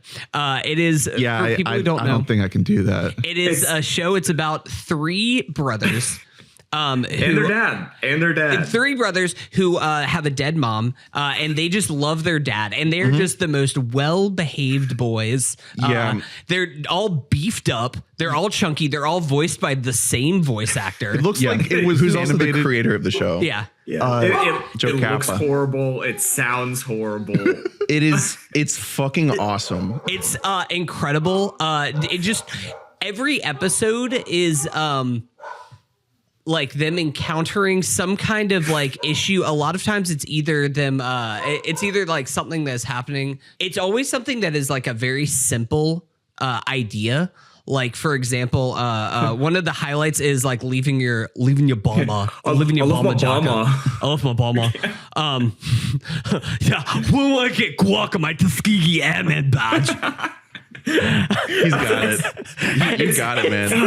It's one of those things where it has a simple idea to it, and it's just about like these three wholesome boys trying to figure out a solution. Yeah. There. So generally, like format wise, it's an Adult Swim animated show. It's like 11-minute episodes. Yeah, so the episodes are really short. That's the thing that I think I love most about the show is. And that's why this show, for a lot of reasons, it reminds me of Mike Judge stuff. There's a little Beavis and Butthead in like how hideous everyone is. And then how they laugh. And then there's and then there's a lot of King of the Hill because King of the Hill Wholesome father-son. Plot-wise, King of the Hill is identical to any family sitcom from the 90s. Like nothing insane is in the logline of an episode. This is that, but for like Caillou. Like these episode descriptions are the exact same that you get from like Max and Ruby. Like a show for like toddlers where it's just like, yeah, you know, one brother like loses his favorite jacket. That's what the whole episode's about. The boys get a cool new therapist. Yeah, but it's just played by Justin Theroux. Yeah. But it's just so deeply weird and funny and ugly. It also, like, I don't know, it's one of those things where I just kind of come back to like how wholesome everything is. Like in the very first, the pilot episode, it's just about how their dad keeps leaving movie night early and they can't figure out why dad keeps going to sleep right before the end of the movie. And it's because he like can't stand to watch another like two people have like a romantic relationship because it reminds him of his dead wife and their mom. And then it just kind of ends with them like all like hugging it out and just like, oh, every time I look at your faces, boys, I'm just reminded of your beautiful mother and these beautiful people that you made. And they all just love each other. They're all just here to support each other. It's so cool, man. The other genuinely like this is like a big piece of the show is that Joe Kappa has figured out a new dumb guy voice. Like it is the voice I'm doing isn't just coming out of thin air. No, but it's entirely new, which is hard to do. The last person who did it was Tim Robinson. He brought us like a new, like how it's very a new voice. His is just very loud and like over enunciating things, you know, very angrily when they shouldn't be. Before that, like Adam Sandler has a bunch of dumb guy voices that like define the whole 90s for that generation. This is a new one, man. Like it's like, fucking weird. How would you describe it? It's like it's like there's a little bit of like the Californians. Yeah, like Fred Armisen doing Californians. There's a little bit of Arnold Schwarzenegger. Yeah, there's definitely Beavis and Butthead. Yeah, there's a good amount of Beavis and Butthead. However little you think you should enunciate your words, enunciate them less. Yeah, that's not. They all have a speech impediment. Yeah, like. It's like little things like that that's just so funny. There's him like, oh, you know, we gotta get sopapillas.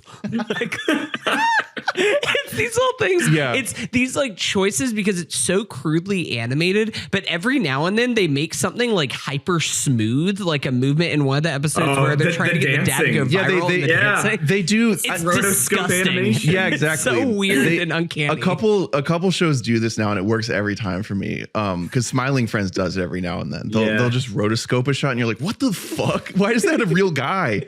It all works, and it's just you can drill endless comedy out of the idea of just these three really ugly, jacked teenagers like talking and acting like this. With even more hideous girlfriends, by the way. Every time it shows the women of this show, it's like, ew, what the fuck does she look like that?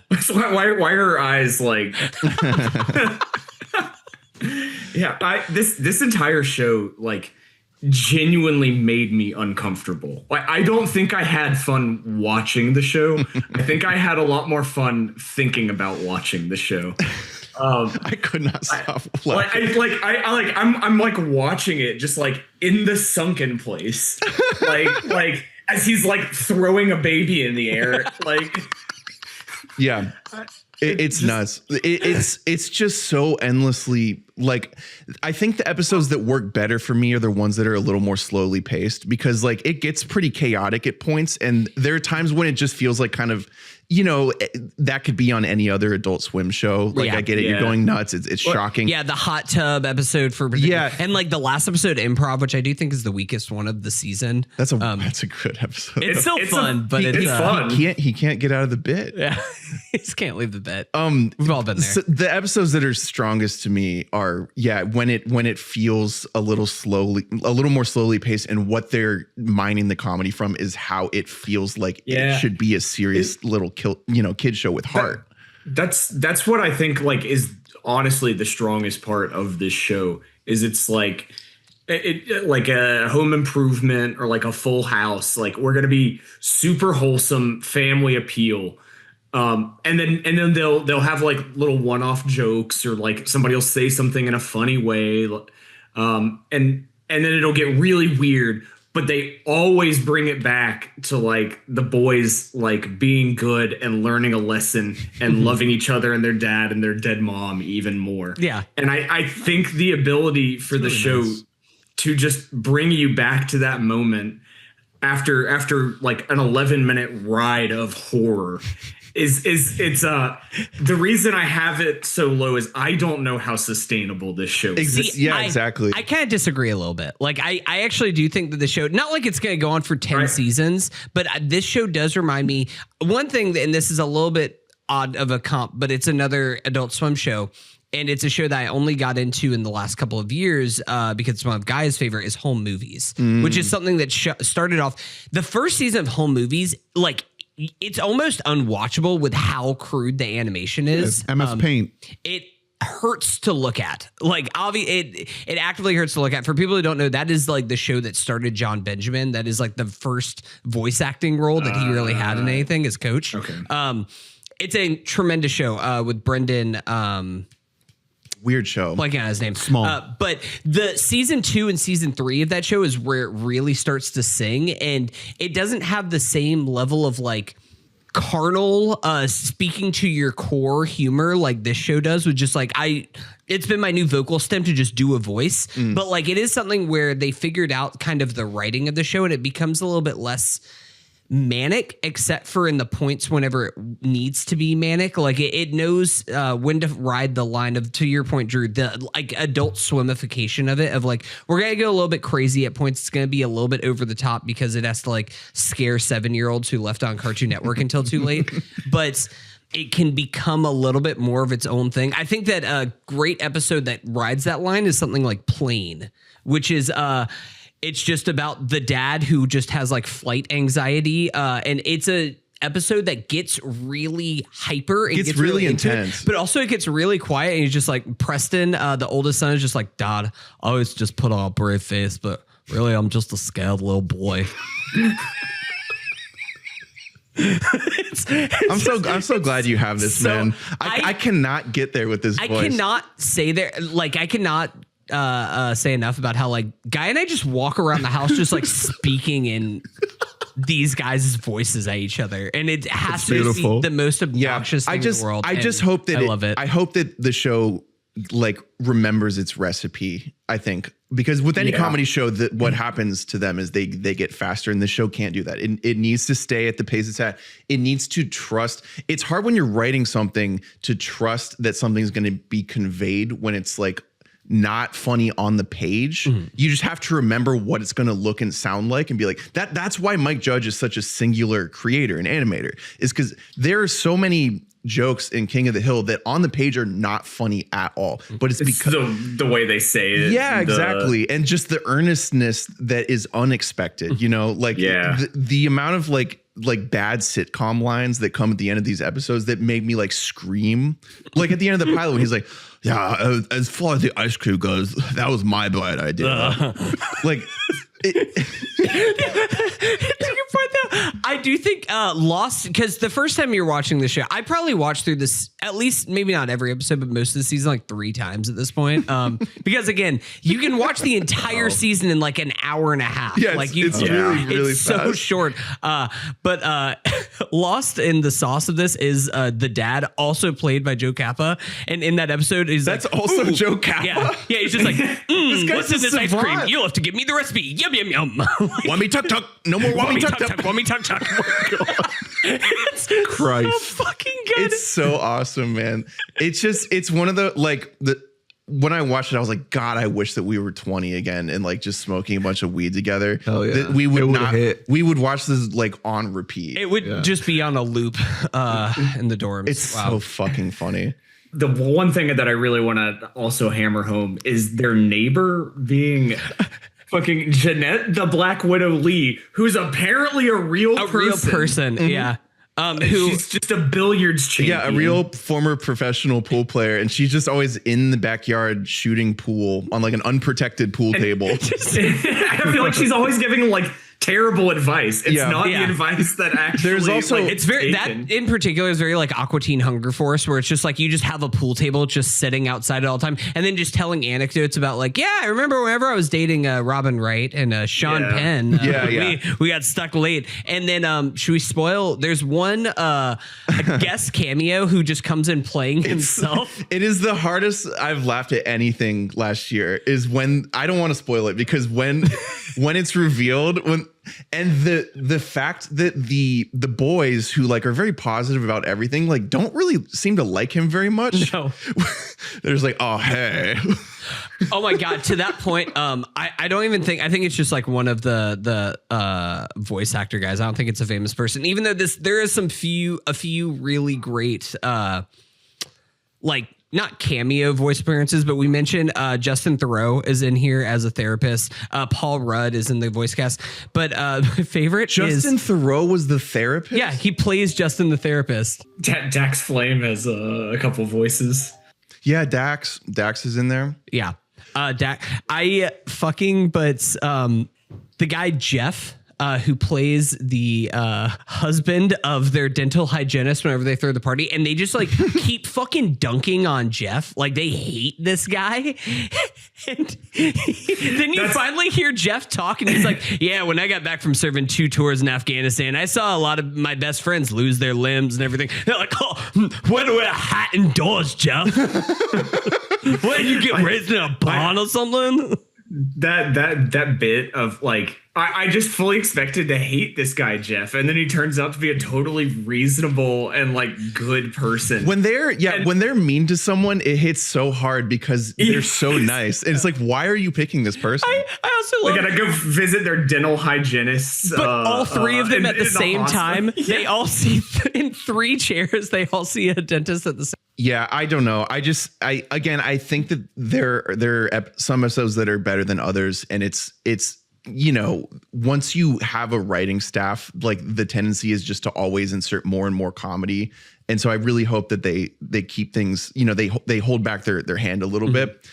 This just was like one of the most interesting new comedy shows I've ever seen in my life. I'm gonna have to watch it. It's just it's rare that you see someone who's found a new lane, like a new thing. Yeah. And this is so cool. You're just going to have to like ignore that you don't like looking at it. Yeah. Ignore that you like it's just something that's like uncanny and that you hate it. Yeah, maybe I'll take my glasses off so it's blurry. No, because here's the thing though. It's like just like with like a King of the Hill, it's on purpose that it looks bad. Yeah. Like you laugh more. It's part of the tone. To be honest, something I struggled with I only saw season 1 of Invincible, but like the smaller emotional moments, like the animation is not equipped to handle that. It can handle like big feelings like rage or anger or surprise, but like when people are having like a quieter conversation, their faces don't move at all on that show. By the way, did anyone watch the King of the Hill revival? Yeah, I did not finish it, but it's a good season of TV.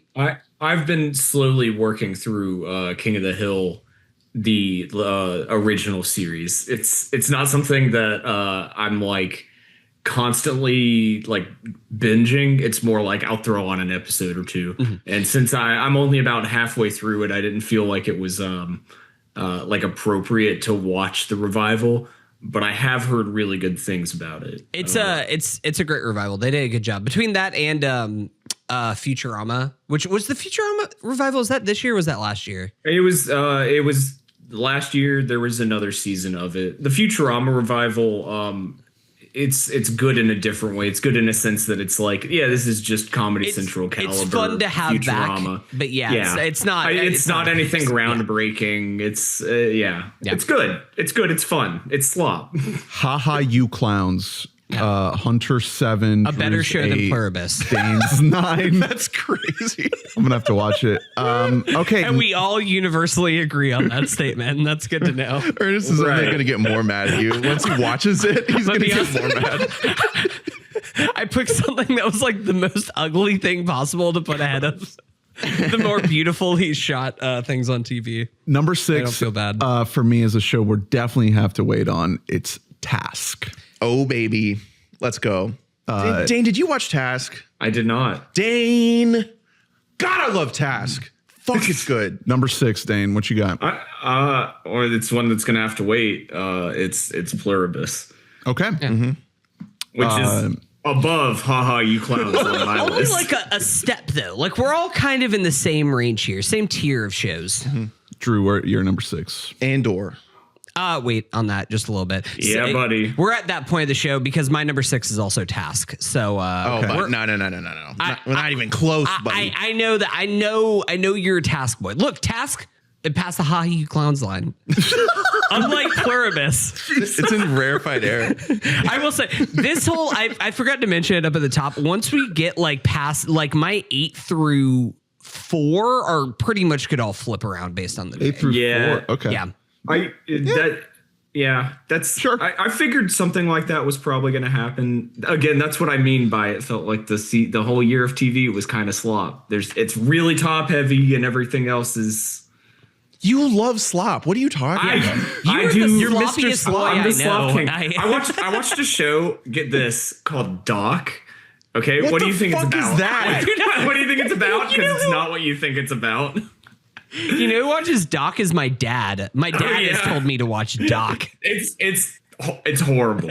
The premise is this woman. She's a total bitch. Everybody at work hates her. Her like ex-husband is like the director of medicine at the hospital.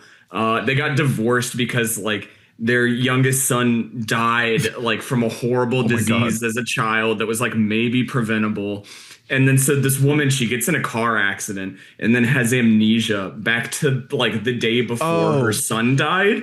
Yeah. And everybody in the hospital and in her life is like, you're a lot more pleasant now. Yeah. You were such a bitch. Maybe it's a good thing if you don't go back and regain your memory. Dane, so this is your number 5. It's this Fox procedural. This crossed the haha line. This is definitely like a post-strike show where they're like, look, we need content, Doc. Yeah, let's man. get on like We just need let's get on like r/writing prompts and just find a short Hey, story. dude, they got renewed. Molly Parker in here. Yeah, Fucking dude, that's Deadwood Doc. babe. Yeah, that is Doc. I saw commercials for that. Yeah. Didn't check it out. Yeah, good Scott on you. Wolf Good is idea. in here. Oh my God, they got all the heavy. All hitters. right. Number 5 for me, we're gonna have to wait. It's The Studio. Yeah. Dane, number 5. Oh my goodness. God, who would have thought Dane being the highest studio head out of all of us? So here we go. This is one that I think it's going to be a weird one. It is a Mike Judge produced show called Common Side Effects. Dane, this is my number 5 too. Hell yeah. Let's fucking go, baby. I didn't watch it. I started it. Let's fucking go. I thought it was going to be horrible based on like everything that I was seeing, like trailer wise. It looks awful. You think it's going to be like super comedy heavy, and it is not. Like there are definitely funny moments and funny like bits and jokes. Like the DEA agents are just a delight every time they're on screen. It's the concept is like a guy finds like a mushroom in South America that if you eat it'll like cure. Like I got impaled by like a spike through my heart, and then I ate this mushroom and I am fine. Asterisk. And what's interesting is it's about like who all has a vested interest in this. Obviously, the guy who found it, he's like a huge conspiracy nut. The other main character, she works as like an executive assistant at a pharmaceutical company. And so she's like kind of trying to get it for the pharmaceutical company to like further her career. The pharmaceutical companies have like a vested interest in not having this get out because it just kills all of their other products. There's other crazy mushroom people. It's kind of, you know, in the haha you clowns thing of it looks horrible. Not as horrible as not as horrible. Compared to Haha You Clowns, it's like watching a fucking like Avatar movie. Like it is. It looks fucked up. So I will say, one thing for me with the show is that this was kind of something that whenever it came out, it got like a little bit of buzz at the time. It was sitting on my watch list, and this was part of my binge that I did. Was I really wanted to get around to the show. I don't work like with big pharma, but I do work a lot of times like in just in my day-to-day, my non-podcast job of I have to work with pharma for a lot of things. And one thought that I have often had, both to myself and like that I will kind of like talk about with Guy at home, is that like if we could find a cure for everything, like if we could cure cancer, would we? Because healthcare, especially in this country, but really around the world, it's a business. It's a profit-making business. And that is kind of one of the questions that is at the core of the show. And it's interesting that it kind of took so long to get a show that was willing to ask that question. Now, where the show goes is a little bit deeper than that, about like kind of because this is a mushroom to what Dane said. So it has hallucinogenic side effects. And especially like there's going to be a season 2 and maybe beyond to the show, and it's going to get really a lot more into that. I mean, the name is Common Side Effects. They have set themselves up very well for future seasons based like specifically on the side effect of the hallucinations that you have. But even that, I think that where it's like the most interesting is kind of more of the big picture. The cast itself, the characters that you meet, you mentioned the DE agents. Love those guys. There's such a great like change of pace that you have here. The main twosome that you have here is Marshall and Francis, who is this former like friend of his from like high school or so. Basically a girl who was nice to him because he was always just like a little bit of a drugged out weirdo. We all know those guys from high school. And what if they actually had the cure for all ailments? Your favorite druggie from high school. So that it's mostly about their dynamic, but you do get to meet this expanding cast of characters. What's interesting is that Francis, and Marshall doesn't know this at first whenever he reconnects with her, is like a assistant. She isn't even like a higher up. She's like an assistant to basically like the CEO of Cigna. Or of Blue Cross Blue Shield or something like that. Voiced by Mike Judge. Voiced by Mike Judge. Yeah. And like her whole thing is just like, and it is funny. There's points when he's talking, I'm just like, I can just hear Hank Hill right now. Like I don't hear whatever this character is supposed to be. But she's like, oh, this like friend of mine came back in my life with this miracle drug. I can just use this to advance my career and just like position myself so that I can become an executive in this pharma agency. So it's like a little bit of not only the like what big pharma would do to crush something like this if it were to ever come along, because it would put out of business all of their other drugs that they can push and sell to people, but Also, and one thing that's really interesting as the season goes along is like, can we blame the people who came from like lower and middle class for trying to hustle their way to the top? Like, should you be mad at Francis for being willing to like sell out and of like this whole giving away this miracle drug for free if it's something that can finally like get her paid when she's been having to like hustle and grind her whole life, which is just like, you know, that's basically the story of America. Like how much are you willing to stomach and how much are you willing to look past like what you do every day if it isn't actually something that's advancing an agenda of any kind. If it's just going to help you, like, well, I got to look out for myself first and foremost. So there's so many ideas in the show. The one reason, because there was a point like halfway through where I was like, fuck, this might be one of like my top 3 favorite shows of the year. And it does have a little bit of this is an Adult Swim thing of like pacing within the episode itself, where it's like really quickly cut together because there's so many different threads that are happening at the same time. Wait, are these 10-minute eps or 23? These are They're 23. 23. Like, Okay. yeah. Okay. I think they might actually be 30 because at some point in time they decided we don't have to make TV shows shorter for commercials if there's not commercials. Especially it's Adult Swim. Like, what are they going to do? Just show like They I mean, what they might just do is just give them a 45-minute block. Like, you know, live. They do stuff like that. They mess with the blocks on Adult Swim. That'd be cool. it's a tremendous show, man. I really love this show. I could not believe how much I loved it.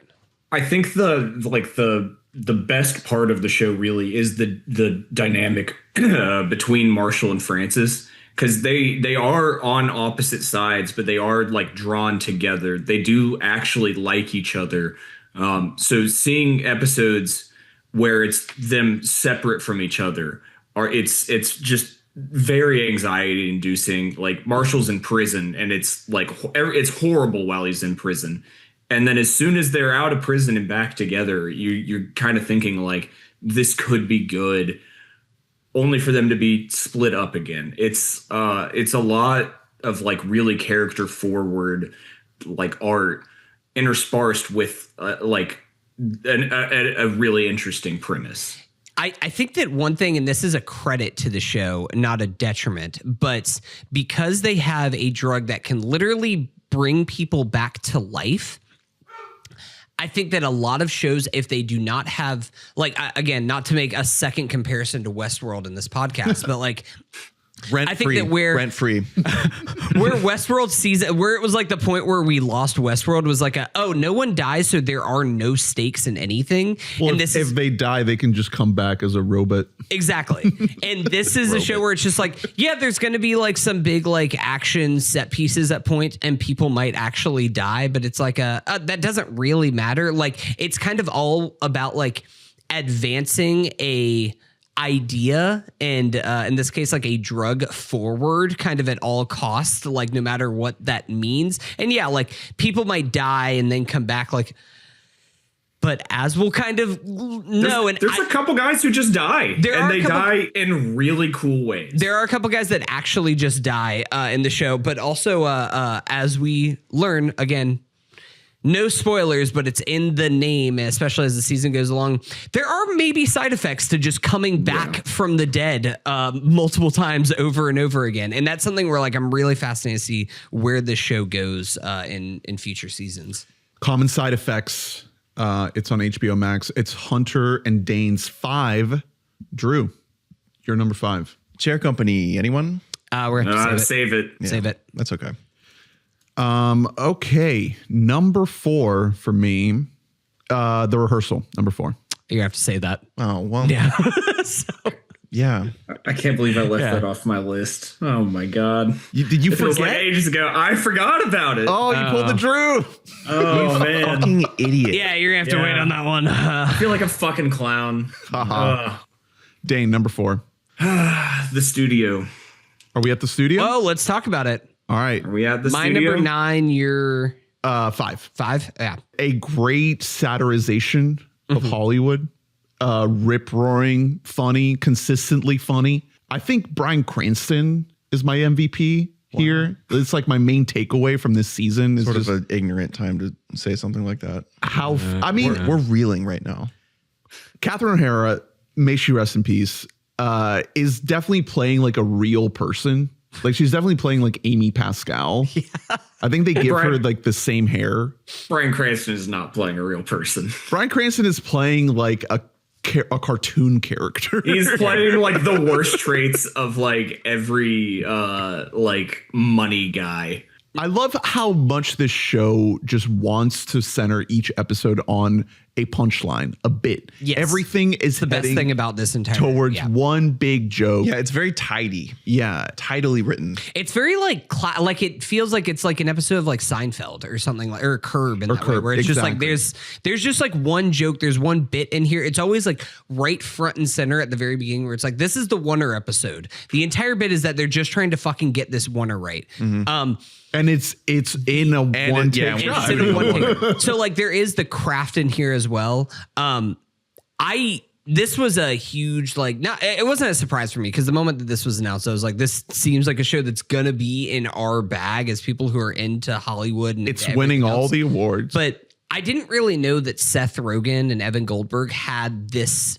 I didn't know that they had this speed to them. Like, this is very different for them in that it feels much more mature. It feels much more evolved from what they have done. They're in like this really interesting space as creators and writers at this point, now that they've been in the game for 2 decades. Like they've been making shows and movies for such a long time that this is hitting kind of at a perfect time, because I don't know another point in history where more people are aware of what is going on with big productions and studio heads than how as we are right now in the world of the Zaslavs and the Netflix ending of movie theaters.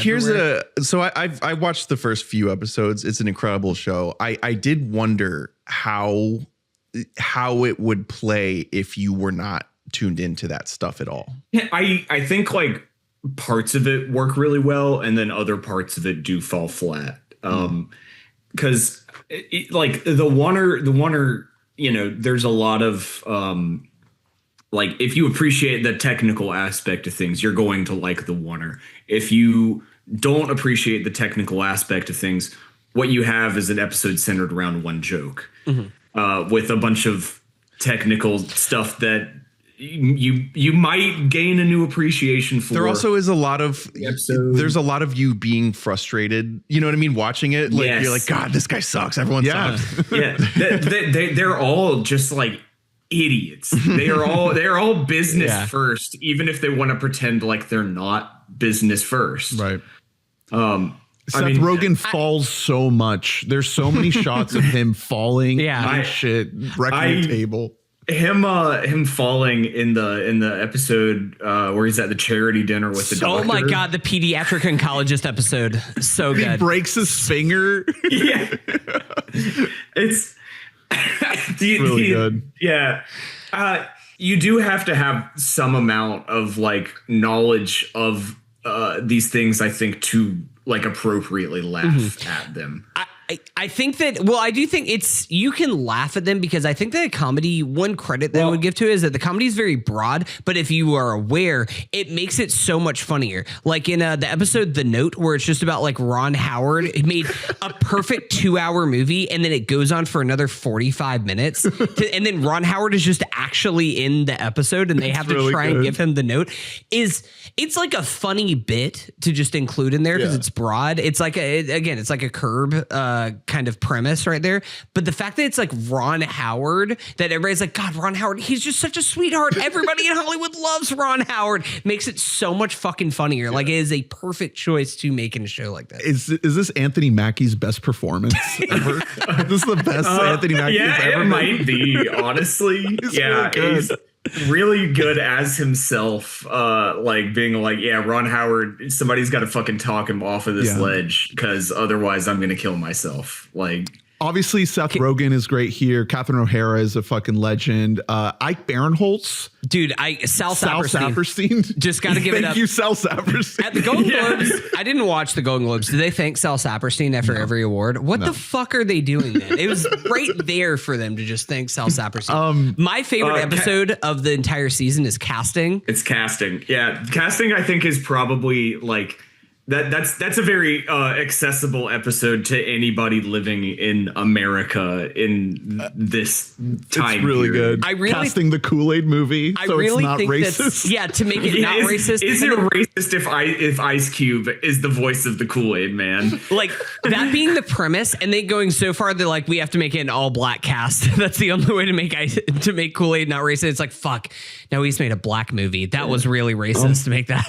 We have to make them all white. And then they talk to Ice Cube, and Ice Cube's just like, you can't make the fucking Kool-Aid man white? Are you kidding me? It's so goddamn good. It's like the hardest that I laughed at any comedy, except for one that we will talk about later on this season and this year in TV. Catherine Hahn is also in here, playing like a marketing director. And her outfits, her whole vibe. Whoever's doing her hair needs incredible. a fucking raise. It's really good. I look at Catherine Hahn in the studio, and it's like, wait, she's like actually like what, like mid-50s? She doesn't even remotely look like she's that. playing like Agatha a 38-year-old. Yeah. Chase Sui Wonders, I think, gets an instant submission to breakout performance at the WBAMs. Never seen her before. She plays Seth Rogen's assistant, based on Seth Rogen's real assistant, who ended up getting elevated to a creative director for Rogen's actual company. She's exceptional. She gets her own sort of standout episode with Ike Barinholtz, The War. Yeah. Where they're just like fighting with each other. Again, another one where it's just like, it's funny and broad, but also it's more funny if you know that they got the director of Smile to direct a slasher film called Wink, which is just the same plot as Smile. It's really good. It's really good. There's so many jokes like that, man. Shout out to Marty Scorsese, who's in the first episode. There's so many cameos. It's a little bit front loaded, in the first couple where you get Marty, you get Paul Dano, you get Charlize, you get Olivia Wilde. Yeah. But Zac Efron in that episode. Yeah, Zac Efron as well. But man, I mean, throughout there's so many good ones. The little bit at the end with Dave Franco and Zoe Kravitz. Yes. Oh my God, dude. So fucking funny. That final stretch, I think like the penultimate episode, the CinemaCon episode with Cranston. Yeah. Oh my God. I won't spoil because Drew hasn't seen like what they do in that final little stretch. It is some of the funniest shit I've ever seen. It's great. It's fucking amazing. Yeah, just so many good episodes. Like when the weaker episode, I maybe the weakest episode is the noir episode with Olivia Wilde. Oh, the missing directing. reel. Yeah. That's agreed. It does like the Chinatown bit. Yeah. Yeah, and that's an episode that I enjoyed. But I can definitely understand why that wouldn't be like always a hit. I think everything else, it's extra layers if you know things, but there are certainly still like jokes that you can get without being as in tune. Well, it's a little indulgent, right? It's a little. It's so indulgent. Yeah. It's definitely Seth Rogen just wanted to do Chinatown. Yeah, he's just like, he's not. And I think that's one thing I almost like is that it doesn't shy away from pretension. And like, I do almost appreciate the show for that, to the point that like they are openly just willing to make his character like deeply unlikable. To go back again to the pediatric oncologist episode, which that's probably my second favorite episode, where they try to talk about how being a studio head is just as important as saving kids from cancer. I don't really watch movies, you guys. Have you seen The Bear? Dude, The Bear. Oh my God. Yeah, that episode, like as a person in a STEM field, like absolutely broke me, because it's like that's how everybody in my office talks to each other when they're not like being a racist hick. Like That's good. Any other thoughts on the studio? A great show. Any hopes for season 2? We've already been hearing some ideas of what they might be cooking up. We heard Seth say that he might have an idea for an episode that's set during a standing ovation at a film festival. That's incredible choice. That's an 18-minute standing ovation. Unbelievable. That's so smart. That's like so inside Hollywood, in the point where they're like, Cannes this year, this movie got a 27-minute standing ovation. Like, that's just such a perfect idea to do for an episode. Just a film festival episode, I think would be great. Yeah. We should definitely do that. I mean, premiere Kool-Aid movie at Cannes. That's what I want to see. I love this show. I hope a lot of people watched it. I got all these awards. I'm not sure how big it was in terms of viewership, but yeah, it's a little inside baseball, but I think it's very reliable comedy.